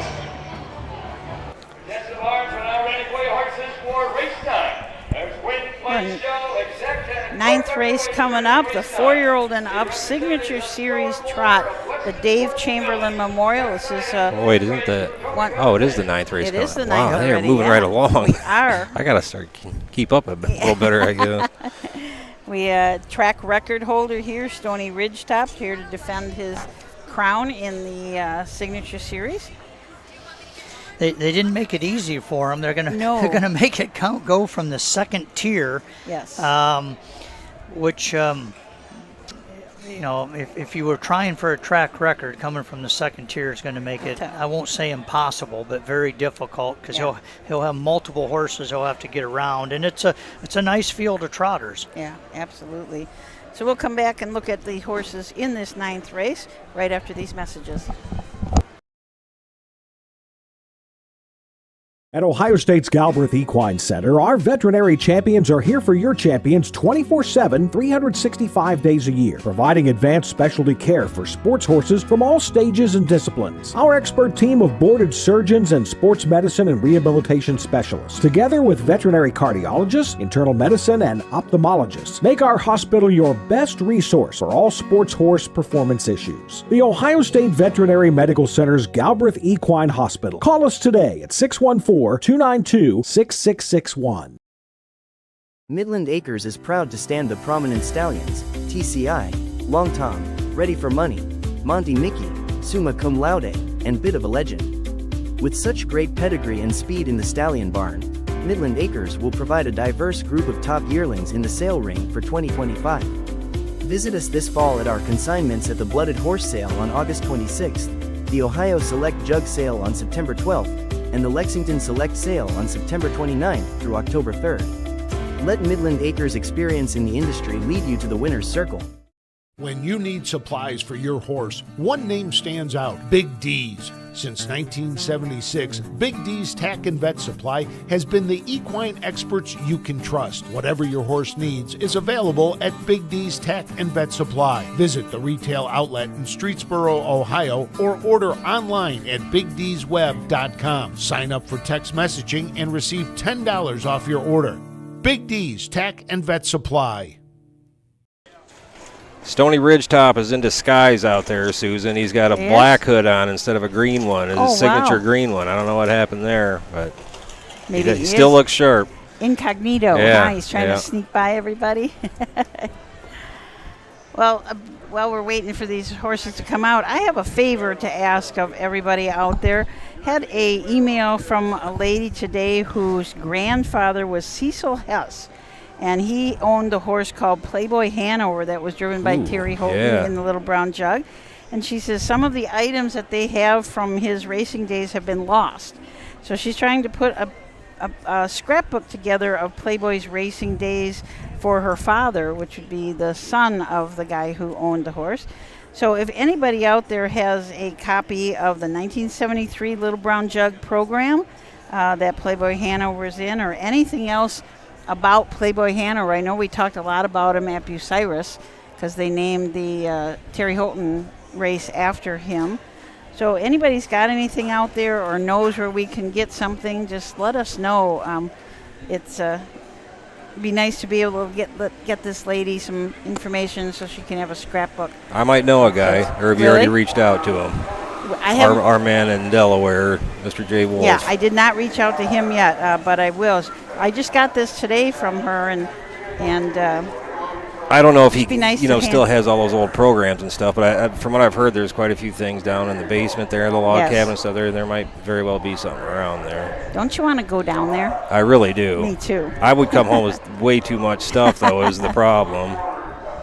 I mean, if they were giving it away, I would steal it. I guess I probably should clarify that. Yeah. We're not going down the basement to steal stuff. If things are gone, it's not us. Yeah. But yeah, there's they have a tremendous amount, and they've redone the cabin back there. They've so that it's because there was some stuff up there that really wasn't jug related.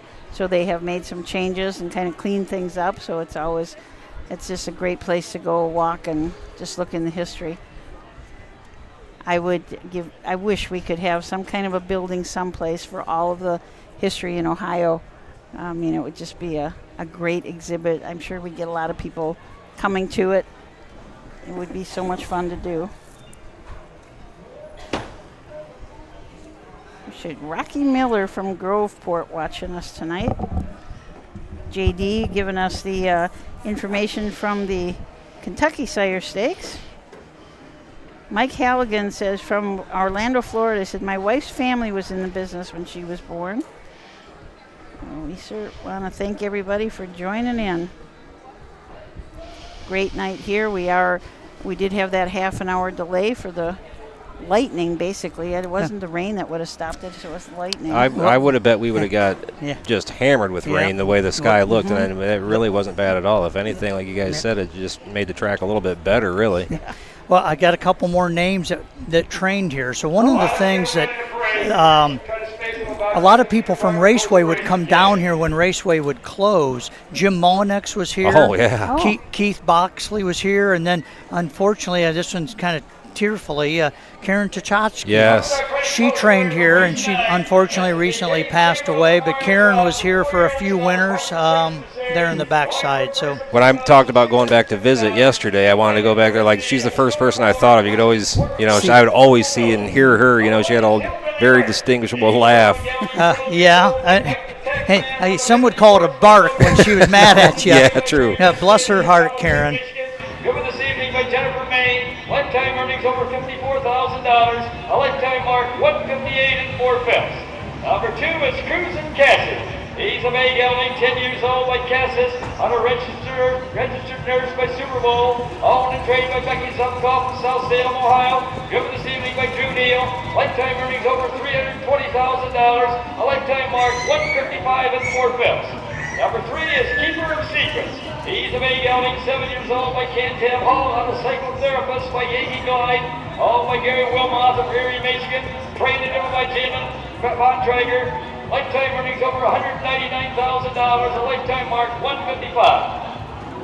Number 4 is C.S. Full Speed. He's a May gelding, 4 years old by Full Cow, out of Vince Friendly by Superstar Sabra, owned by Jay and Louise Weller of Republic, trained and by Jay Weller. Lifetime earnings over $36,000, a lifetime mark 2 minutes and 3/5.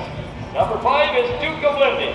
He's a May gelding, 8 years old by Cantab Hall, out of Nashville, Lindy by Love You, owned and trained by Mike Downey of Magnetic Springs, Ohio. Driven this evening by David Justice. Lifetime earnings over $139,000. A lifetime mark 155 1/5. And number 6 is Tony Ridgetown. He's a May gelding, 6 years old by Wishing Stone, on a Ruffle Shaved Ridges by Tom Ridge, owned by John Kineski III of Pemberville and Patrick Kineski of Bowling Green. Trained and by John Kineski III. Lifetime earnings over $167,000. A lifetime mark 153 4/5. And he's the current track record holder here at the Wood County Fair for trotters, trotting last year in 2 minutes, winning this race.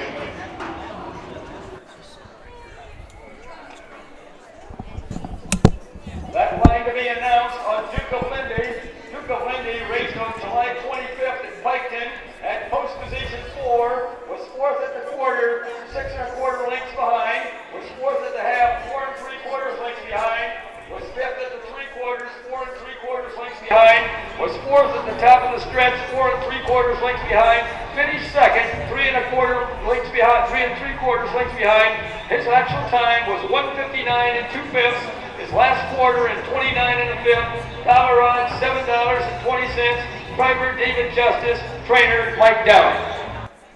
Okay, so that was the line that was missing in some programs. So this is, Bill gave you an awful lot of information, so we'll just fill in what he didn't. Hillbilly Bert, a 12-year-old by Bite the Taxman.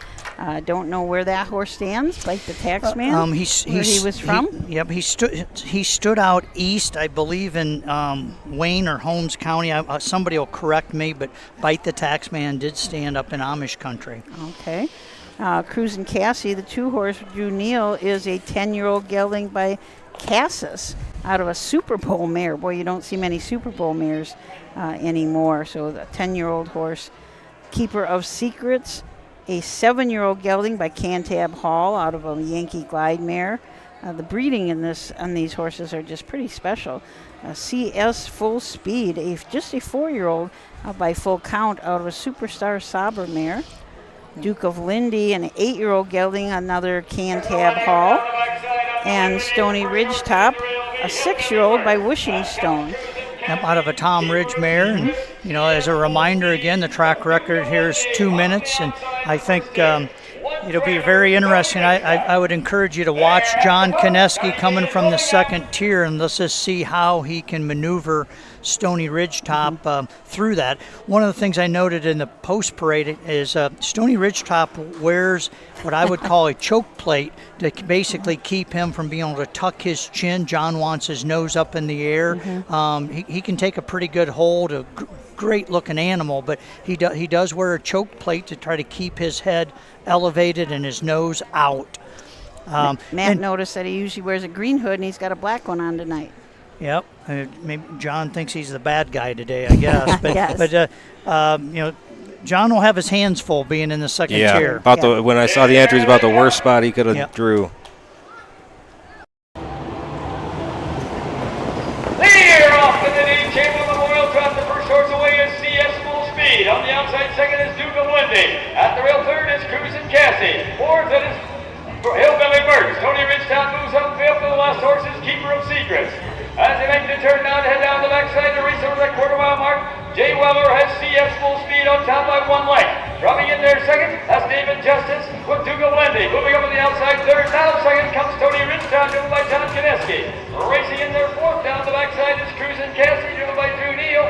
Fifth is Hillbilly Bert, driven by Jennifer Maine. The last horse, Keeper of Secrets, driven by Jim and Bontrager.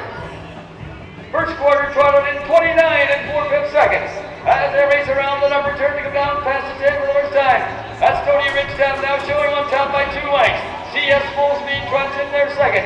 Third is Duke of Lindy. Fourth is Cruisin' Cassie. Racing in there fifth down to the half. That's Hillbilly Bert. And the last horse is Keeper of Secrets. Front 5 well launched as they race past the half-mile mark. That's still Tony Ridgetop by 2.5 lengths over CS Full Speed. And right there third is Duke of Lindy. First half pace trotted in 1 minute and 3/5. As they round the turn now to head down the backside to race over the 3/4 mile mark.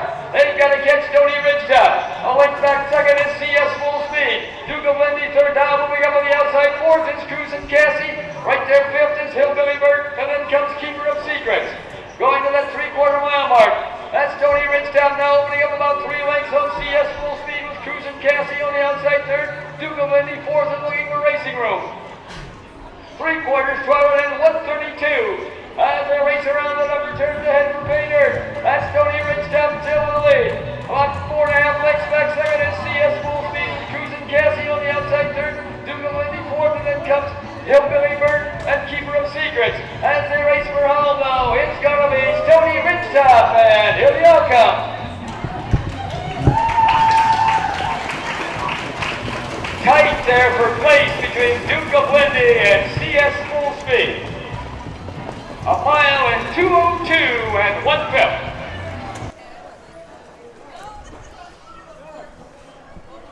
The Konetsky clan going out from the grandstand to meet Stony Ridgetop. Yeah, along with the blanket sponsor that's here, Store More of Weston Portable Buildings. Weston, Ohio. It's a little town west of Bowling Green, and appreciate them sponsoring. We've got we're going to have a special guest here in a minute after this picture. Joining John in the winner's circle is Mason Kineski, which is the granddaughter of John Kineski, and I asked her before the race, I said, after this win picture, would you mind coming and joining us on the broadcast? And she said, certainly. Not to spoil all the information, but she will be a freshman at Purdue next year and was a recipient of one of the OHHA scholarships. So we'll get to talk to her here in a minute. Pink visor? Correct. Okay. I was shooting somebody out there. Yep. I want to make sure I had the right person there. Yep. She's actually standing there next to my youngest son, Levi, who's helping present blankets today. But yeah, that's Mason Kineski, lives here in Bowling Green.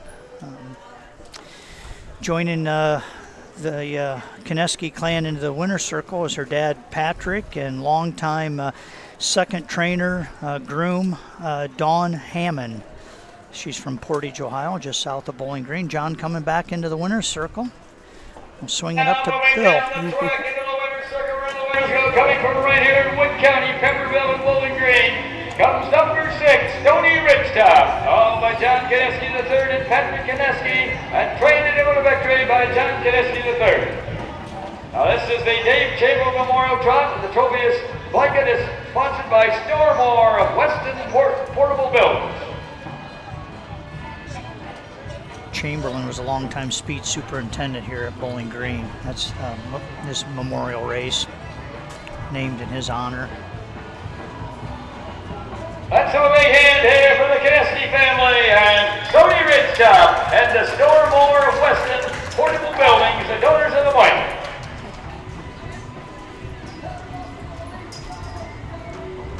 So it was a pretty tight finish for second and third. I could not call that. I called it 5-4. I called it a 6-5-4. We'll wait till it's official, but I think the 5 got there on the inside again.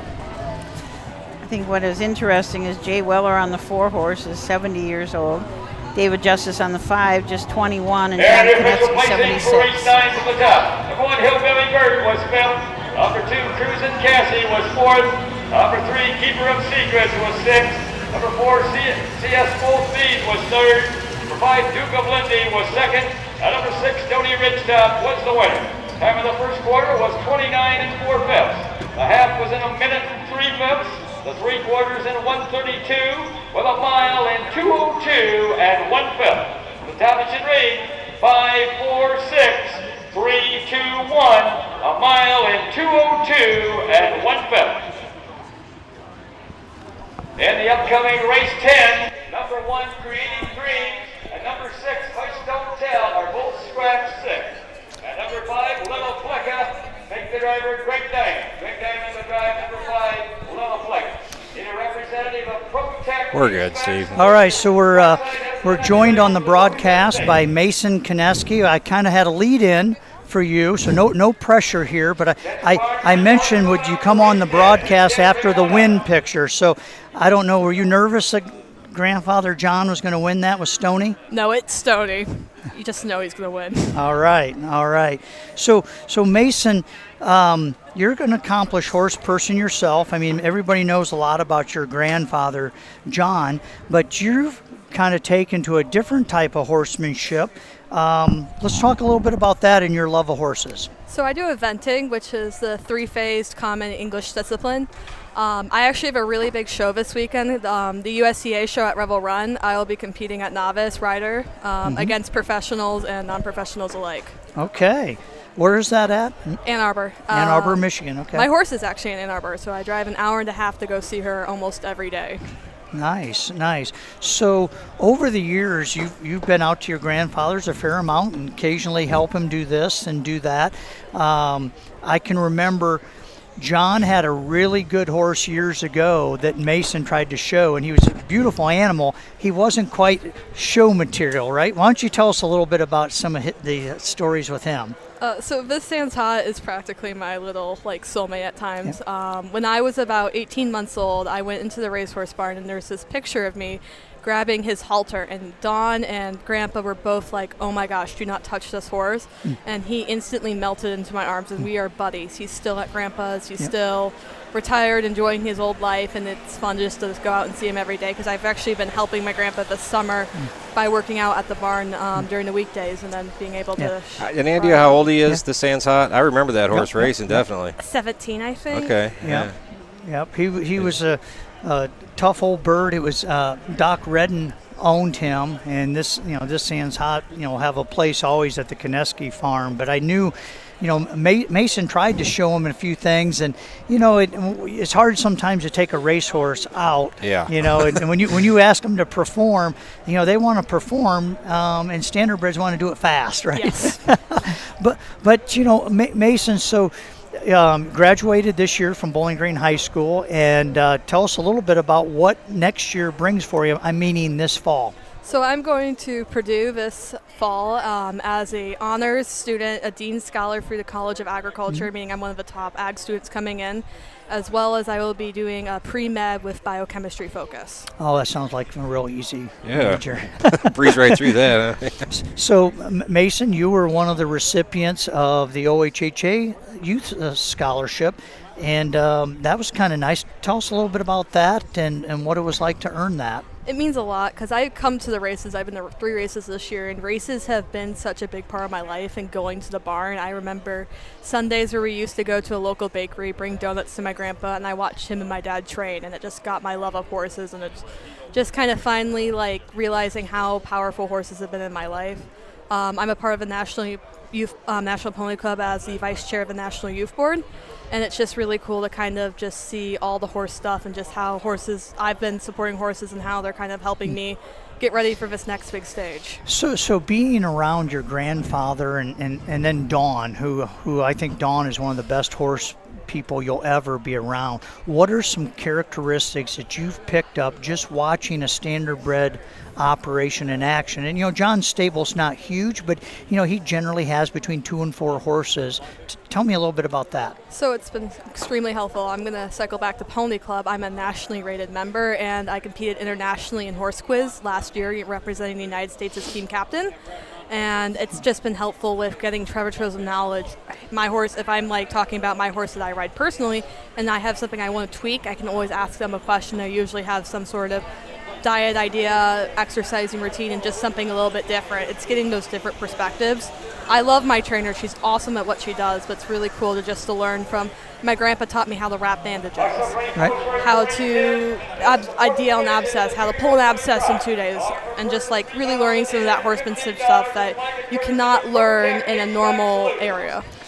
Excellent. Well, I appreciate you taking time to come on here in the last minute.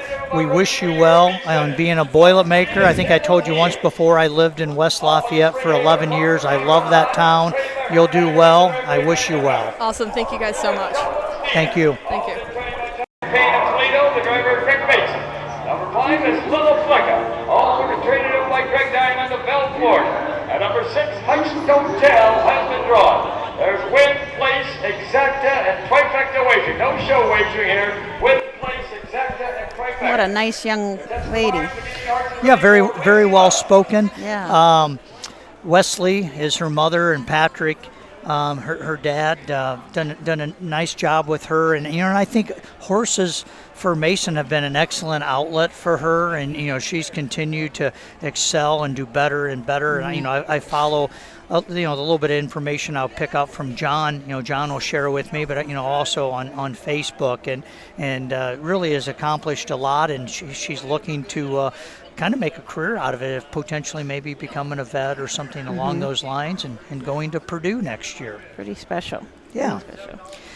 So we move on to the 10th race, 2-year-old filly trotters. I believe this is the last division of those, and race sponsored by ProTech HVAC Solutions. We do have 2 scratches. The 1 and the 6 are both scratched. So let's start with the 2. Go Get the Money. Rosie Weaver drives, trains, and owns. This is a Ready for Money filly out of an Andover Hall mare. 5 starts on the year, has not hit the winner's circle yet, but does have 2 seconds. And at Bellefontaine, she trotted in 2, 5, and 2. Hill on Heels. Herman Hagerman trains. Emmanuel Miller drives. This What the Hill 2-year-old filly trotter is owned by Springhaven Farms, and you'll see a lot of Springhaven Farms at the sales, the select sale. This filly has 2 starts, 1/3, has earned $3,400, and has been racing in the Buckeye Stallion Series. Dublin's Dina and Greg Bateson from the 4-hole for trainer John Payne. John is also the owner of this Enterprise filly out of a full count mare. 5 starts on the year, 2 seconds, was second last start at Tiffin. Just back by 3 3/4 in 2, 4, and 3. Lilla Flicka, Greg Diamond trains. Greg Diamond's going to drive this horse. He's been driving it. He also owns it. It's had 5 starts, 2 seconds, 1/3, has earned $3,032. I think this is a well-matched field. It is. If I had a second, I would probably run down there and I would wager on the 4-horse. I think looking for its first win, Greg Bateson getting his first opportunity to drive this horse. So we'll see if the John Payne trained Enterprise steps up for Greg. But it's a pretty evenly matched field, I must say. So the last of 4 divisions of the 2-year-old filly trot. Let's turn it over to Bill Peters.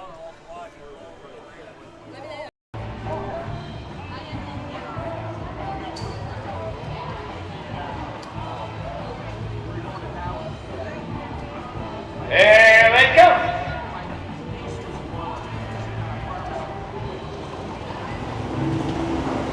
They're off and running. The first horse away is Hill on Heels. That's the rail second.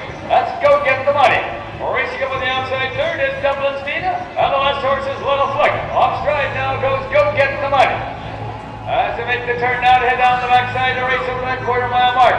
Emmanuel Miller has Hill on Heels with the lead. On the outside second, pouring on the pressure is Dublin's Dina, driven by Greg Bateson. Racing third, Lilla Flicka, driven by Greg Diamond. And farther back fourth, Go Get the Money, driven by Rosie Weaver. Going to the quarter-mile mark. Now Dublin's Dina takes over. Coming in there second is Hill on Heels. Racing third, Lilla Flicka. And then comes Go Get the Money. First quarter trotted in 31 and 1/5 seconds. As they race around that upper turn to go down past the 10 for the first time, horses are strung out just a wee bit. That's Dublin's Dina with the lead. Racing second, Hill on Heels. Lilla Flicka is third, and then comes Go Get the Money. Coming to the half-mile mark. That's Dublin's Dina by about 6.5 lengths. Racing second, Hill on Heels. Right there third, Lilla Flicka, and then comes Go Get the Money. First half trotted in 1:01. As they round the turn now to head down the backside to race over that 3/4 mile mark. The one to catch is Dublin's Dina, and the closest horse second is Hill on Heels. Little Flicka trots third, and then comes Go Get the Money. Down the backside to go. That's still Dublin's Dina with lead, but closing in second with every stride is Hill on Heels. Third, Little Flicka, and the last horse, Go Get the Money. Going to the 3/4 mile mark. That's Dublin's Dina with lead. Up on the outside second comes Hill on Heels, and also on the move, Little Flicka. 3/4 in 1:34 and 2/5. As they race around the number turn to head for Painter. That's Hill on Heels with the lead. Up on the outside second now comes Little Flicka. Third and off stride, Dublin's Dina. As they race toward home now, Little Flicka takes over. That's Little Flicka, Hill on Heels as they race through the lane. Little Flicka and Hill on Heels. It's going to be Little Flicka, and here they all come. Hill on Heels up for place. And up for third is Dublin's Dina. 1 mile in 2:06 and 4/5. Well, this race had a little bit of everything in it, and what looked like was a runaway turned out to not be. And we talked about if I was betting, I would have bet the 4, and I was kind of disgusted with myself at the half because Dublin's Dina was up by about 10 or 12 lengths, maybe more. And unfortunately, things changed on the back stretch. Douglas Dina got a little bit tired and made a break. And coming for home, we had a heck of a 2-horse race between Hill on Heels and Lilla Flicka. And Greg Diamond is going to be in the winner's circle with his nicely driven filly there that he owns and trains. Long Tom out of a mare that was by Banza Gold Chip. I've never heard of that sire. Little Flicka had made some breaks in the past. She had a couple of races where she ran, so certainly did stay right at it today. Yeah, she almost had a win at Bell Fountain and got headed there at the head of the stretch and came in second. But nice mile, 2:06 and 4 off of a 1:01.5. But I'm guessing Greg Diamond's got to be pretty tickled to get a win here. He resides in Bell, Florida, which there's a training center. Yeah, training center in Bell, Florida. I'm not sure where he trains up here. Obviously, he's not shipping in from Bell, Florida. Right. In the winner's circle, I see Tyler Burris Lee and Michael Lee. Michael Lee is the owner of ProTech HVAC Solutions, the sponsor of the blanket for this race. So appreciate all those sponsors. I should mention again, the winner's circle was all redone, beautifully done. K&K Construction is the sponsor. K&K, based out of Weston, Ohio. Does concrete and a multitude of construction things, but beautiful winner's circle here, sponsored by K&K. Down the track into the winner's circle, where the winner's going to come in from Bell, Florida. Comes number 5, Lilla Flicka. Traded to victory by Greg Diamond.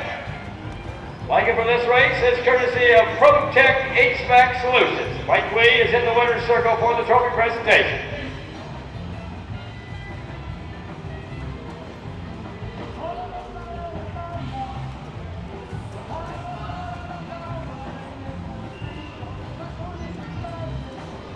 Photographer's pretty particular how he wants to take a picture. Unfortunately, the horses don't speak his language, so they're not quite as patient. But there was a nice picture there. And Lilla Flicka and the ProTech HVAC Solutions, the donors of the blanket. And the official placing for race 10 from the top. Number 1, Creating Dreams has been drawn. Number 2, Go Get the Money was 4th. Number 3, Hill on Heels was 2nd. Number 4, Dublin's Dina was 3rd. Number 5, Lilla Flicka was a winner. Number 6, Ice Don't Tell has been drawn. Time of the first quarter was 31 1/5. Half was in 1:01. The 3/4 in 1:34 2/5. With a mile in 2:06 4/5. The top it should read, scratch 4 2 3 1. Scratch a mile in 2:06 4/5. First lifetime win for Lilla Flicka. 11th race coming up will be the finale of the program here in Bowling Green. Second of 2 divisions of the 3-year-old filly Pacers. And let's take our last break of the night.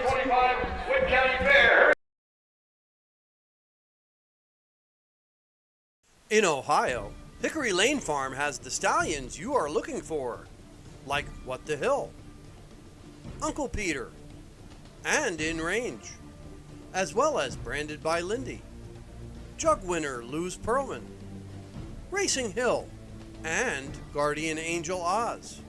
Hickory Lane will offer a host of Ohio-sired yearlings this fall, including 6 by In Range, 5 by Uncle Peter, 4 by Guardian Angel Oz, and 1 by What the Hill. Find out more at hickorylanefarm.com. The future is bright in Ohio. Ohio Sire Stakes, Buckeye Stallion Series, 66 county and independent fairs. Whether it's the Ohio Sire Stakes, the Buckeye Stallion Series, or the county fairs, Ohio has a place for your racehorse.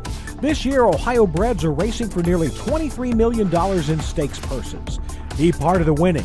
Breed, buy, race, win in Ohio.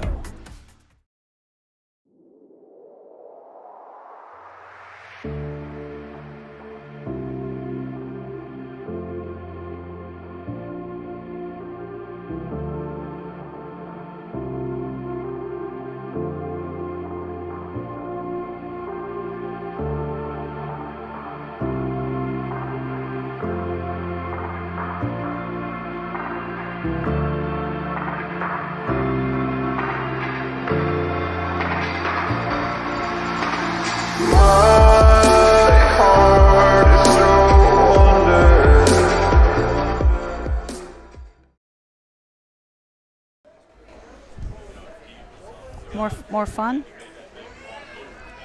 Why don't you jump on there, Chris? Yeah, jump on. Tell what you're doing today. We're live, so all good things there, Mr. Santa Catarina. Hi, everybody.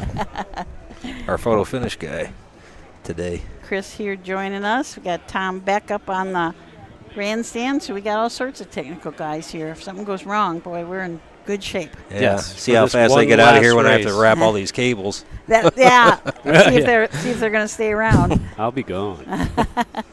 You'll be out of here quick. Turned out to be a pretty good night. Oh, yeah.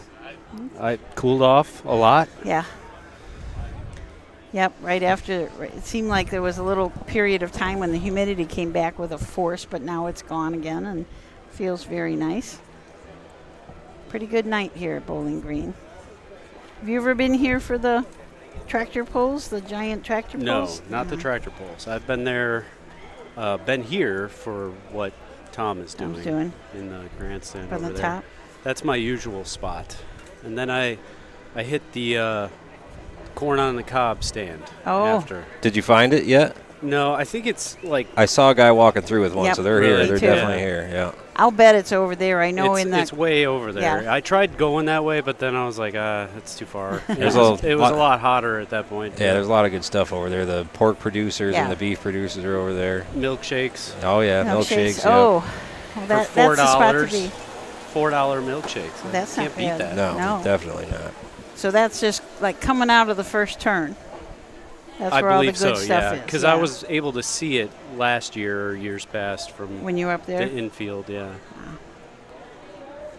Where do you go next, Chris? I will be at Wapakoneta tomorrow. Oh, okay. Who's broadcasting there? Jay Wolf and I. Okay. Wapakoneta. I will be there, and then Xenia Wednesday, Thursday. Okay. And I get a slight break. Well, you also will be going to Illinois. I will be going to Illinois. Their state fair in Springfield. Illinois is so great. They have 2 state fairs. That's right. One in Springfield and one in Du Quoin. Former home of the Hamiltonian. Hamiltonian, yep. But I understand that. Still a sore subject. Yes, I know it down is. there. I understand that there's going to be a display, because this is the 100th Hamiltonian coming up, and there's a display of the Goshen years, the Du Quoin years, and the Meadowlands years. So that would be That's kind of cool. That should be cool. Yeah, I didn't we hear need about to that. see. That's awesome. So that should be a lot of fun. Well, I'm going to get back to it. Okay. But thanks for having me. We'll see you in Wapakoneta. All right. So this 11th race coming up, I don't think we have any changes in it that I know of. So let's we'll talk about them a little bit. The 1-horse Cinderbella, Pierce Henry will drive for trainer Chad Williamson, and Gary Gilliand is the owner. It's a Western Terror filly out of a Cambest mare, Cinda Sun Rose. 5 starts on the year, 1 win. That was at Bellefontaine in 2-2. Last year had a nice mark as a 2-year-old, 2-1-1 at Upper Sandusky. Yeah. Gary Gillen from Milena. Gillen. Yep. Okay. Long-time trainer, trained out of Napoleon at the fairground. The 2-horse, Jewel said Ed Conrad drives, Ed Conrad trains, Ed Conrad hones, Perrysburg, Ohio. 14 starts, 4 wins, 14,123. We'll flip it up to Bill. Owned and traded over by Ed Conrad of Perrysburg. Number 3 is Call Me Over the Hill. Owned by Stephen Reese of Republic and J&R Racing of Rising Sun. Trained by Jamie Weller, the driver Ron Adams Jr. Number 4 is My Honey. Owned by Sean McGee of Swanton and Suzanne Bates of Gibbsburg. Trained by Ty Bates, the driver Drew Dean. Number 5 is Section Line Flame. Owned by Hagerman Racing of Mount Vernon and Charles Reeve of Broadview Heights. Trained by Herman Hagerman, the driver Emmanuel Miller. Number 6 is Sweetens Cove. Owned by Curtis Shelf and Becky Nichols of Attica. Trained by Robbie Brooks, the driver Ryan Stahl. And number 7 is Western Sky. Owned by Joyce Wagner of Sunbury. Trained by Terry Henry and the driver Charles Little. Debbie was asking how many races are left, and this is our last race coming up, Debbie. 11th race. So in the 3-hole, Rod Adams Jr. drives Call Me Over the Hill. Jamie Weller trains, Stephen Reese and J&R Racing, the owners. A Racing Hill filly out of a Western Terror mare, Call Me Little Terror. I just want to mention she's been in 58. Yeah. 58 and 3 and 59 her last 2 starts, Tiffin and Oak Harbor. Still looking for her first win. I think that'll come relatively soon. The 4 is Ma Honey. This Tyler Bates trained horse will be driven by Drew Neal. Sean McGee and Susan Bates own this horse. She's had 11 starts, 3 wins, 3 seconds, $10,906 with a mark of 58 and 3 at Tiffin. Last year she took a mark as a 2-year-old at Scioto in 154 where she won 7 out of 14. Section Line Flame, Emmanuel Miller drives for Herman Hagerman, Hagerman Racing, and Charles Reeve. A Catch the Fire filly out of a Major and Art mare. Section Line Aqua has been second half her starts this year. Wow. Sweetens Cove, Robbie Brooks trains this horse. Ryan Stahl will drive. Curtis Schwope and Rebecca Nichols of Attica, Ohio own this horse. They also bred and raised this Ponderosa 3-year-old filly. 13 starts, 4 wins. 1/3, $12,893. This horse had an incredible 2-year-old year, winning 7 out of 17, earning over $26,000 and taking a mark of 159 and 4 at Northfield. And rounding out the field from the second tier, Western Sky. Charles Little drives for trainer Terry Henry, owner Joyce Wagner. Joyce is also the breeder of this Big Bam Ray filly out of a Western Hanover mare, Western 6. 4 starts on the year, has not hit the board yet, but did have a nice mile at Oak Harbor, finishing 4th in 59 and 2. Yeah, and how about Charles Little, the young spring age of 83, out here driving and competing. So good for Charles Little. Let's hope he can get a check.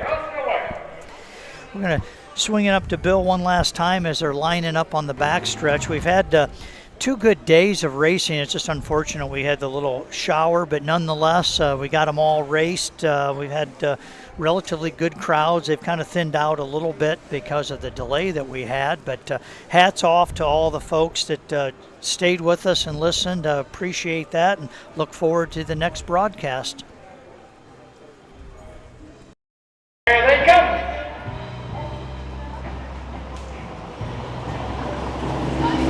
Here, off and pacing the first horse away is Cinderella. On the outside second is Ma Honey. After rail third is Jewel Said. Moving up fourth is Call Me Over the Hill. Racing up fifth is Section Line Flame. Sixth is Sweetens Cove. The last horse, Western Sky. As they straighten out down the backside, the race over that quarter-mile mark. Drew Neal has Ma Honey on top by a length and a half. Pacing second is Cinderella, double by Pierce Henry. Third is Jewel Said, double by Ed Conrad. Fourth is Call Me Over the Hill, double by Rod Adams. In there, fifth is Section Line Flame, double by Emmanuel Miller. Sixth is Sweetens Cove, double by Ryan Stahl. The last horse, Western Sky, double by Charles Little. First quarter paced in 29 and 3/5 seconds. As they race around the upper turn to come down past the 10 for the first time. That's still Ma Honey with the lead. 2 lengths back second is Cinderella. Third is Jewel Said. Ranging up on the outside fourth is Section Line Flame. After rail fifth is Call Me Over the Hill. Moving up sixth is Sweetens Cove, and then comes Western Sky. Front 6 well months as they race past that half-mile mark. That's still Ma Honey by a length and a half over Cinderella. Section Line Flame on the outside third. Off stride goes Jewel Said. First half paced in 1:01 as they round the turn down to head down the backside to race over that 3/4 mile mark. That's Ma Honey along the rail of the lead. Section Line Flame on the outside second. At the rail third, Cinderella. Fourth is Sweetens Cove. Fifth is Call Me Over the Hill. Jewel Said back pacing sixth, and Western Sky trails.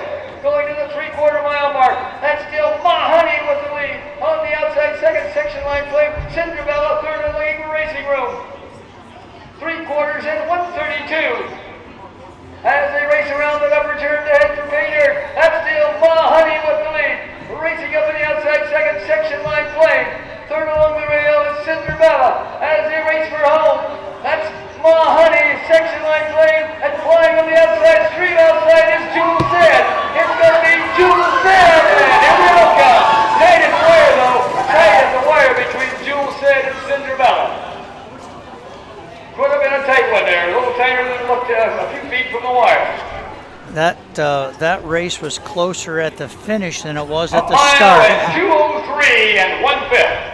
Real tight in there for place also. Real fine finish. So that to finish up the racing here in the 20. I can't call that. I thought maybe No. Pierce maybe got up, or I thought so, but boy, inside or he came outside? up the inside, didn't he? Again, Yeah. he did that one other race and won it. So wow. There was four of them across, and 3 of them were really tight.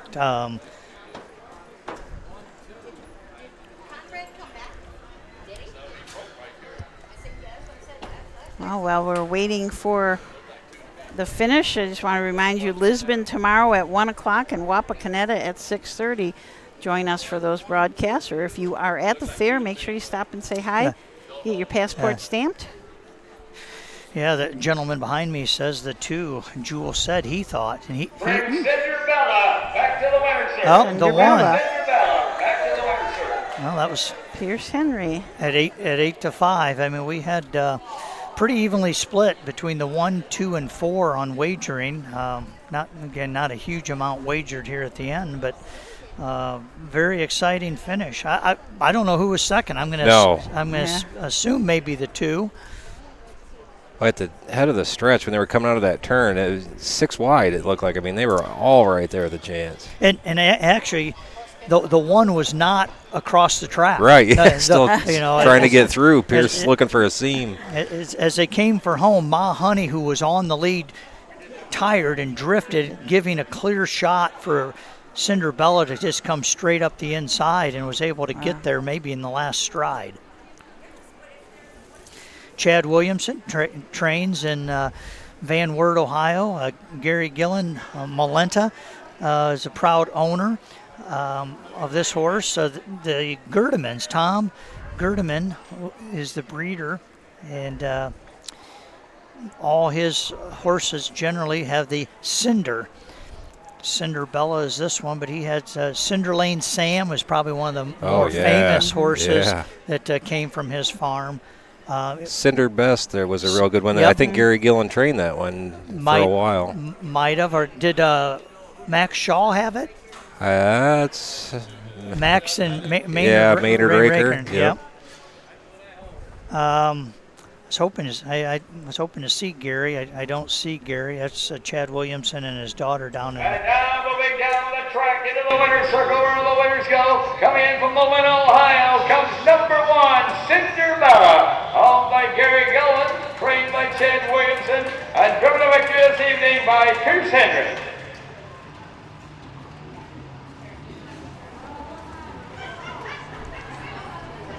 The blanket for this race is courtesy of BG Bouncers, LLC.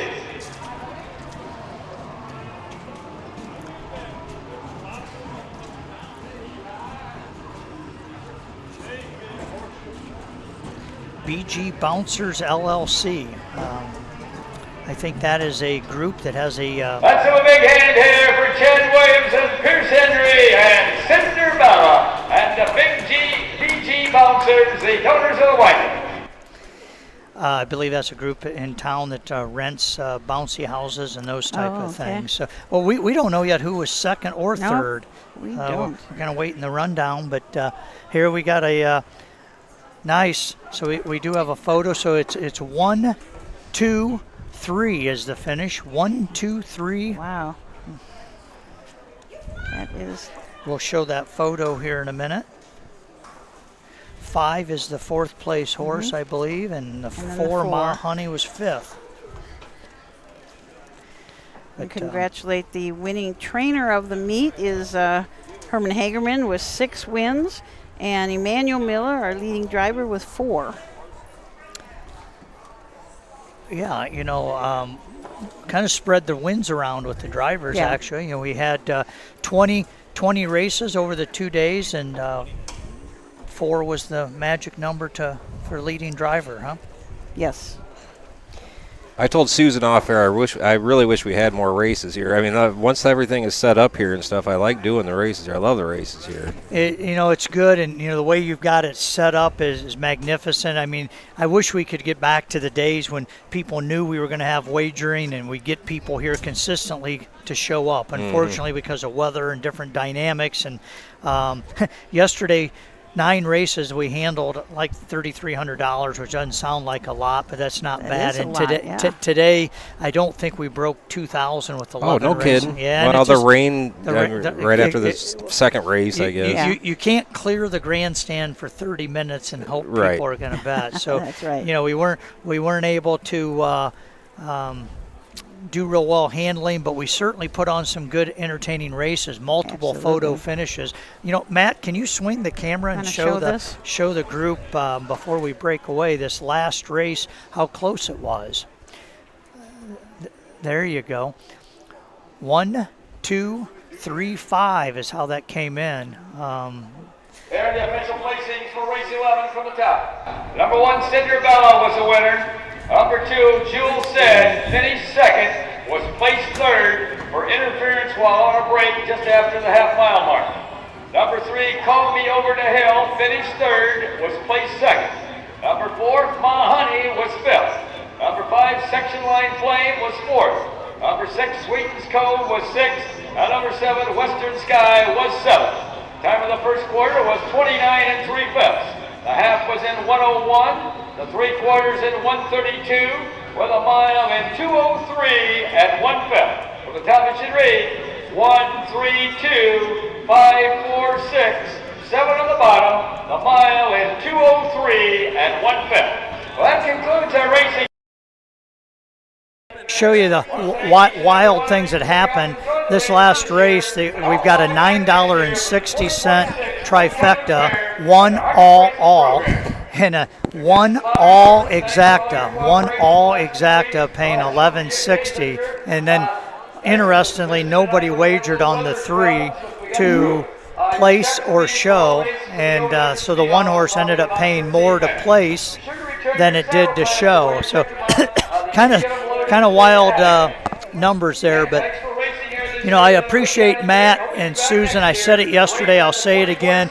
They worked extremely late Saturday night doing Summit County. The last race went off at 11:59, and Susan made it partway over here and got rested up and came. I think Matt Clark loaded up on coffee and slept in the easy chair and was able to get here early enough. And miraculously, this is probably the first year we had virtually zero glitches. We were able to do it Wi-Fi. We didn't have to run a cable to the inside, and things really worked quite well. Yeah. So thank you, Matt. Thank you, Susan, on behalf of all the OHHA members and the non-members that enjoy the broadcast. Well, and thank you for joining us. It adds a lot when you know everybody in this hometown. Really adds to the program. So for all of us at OHHA, we hope that you have a great rest of your night.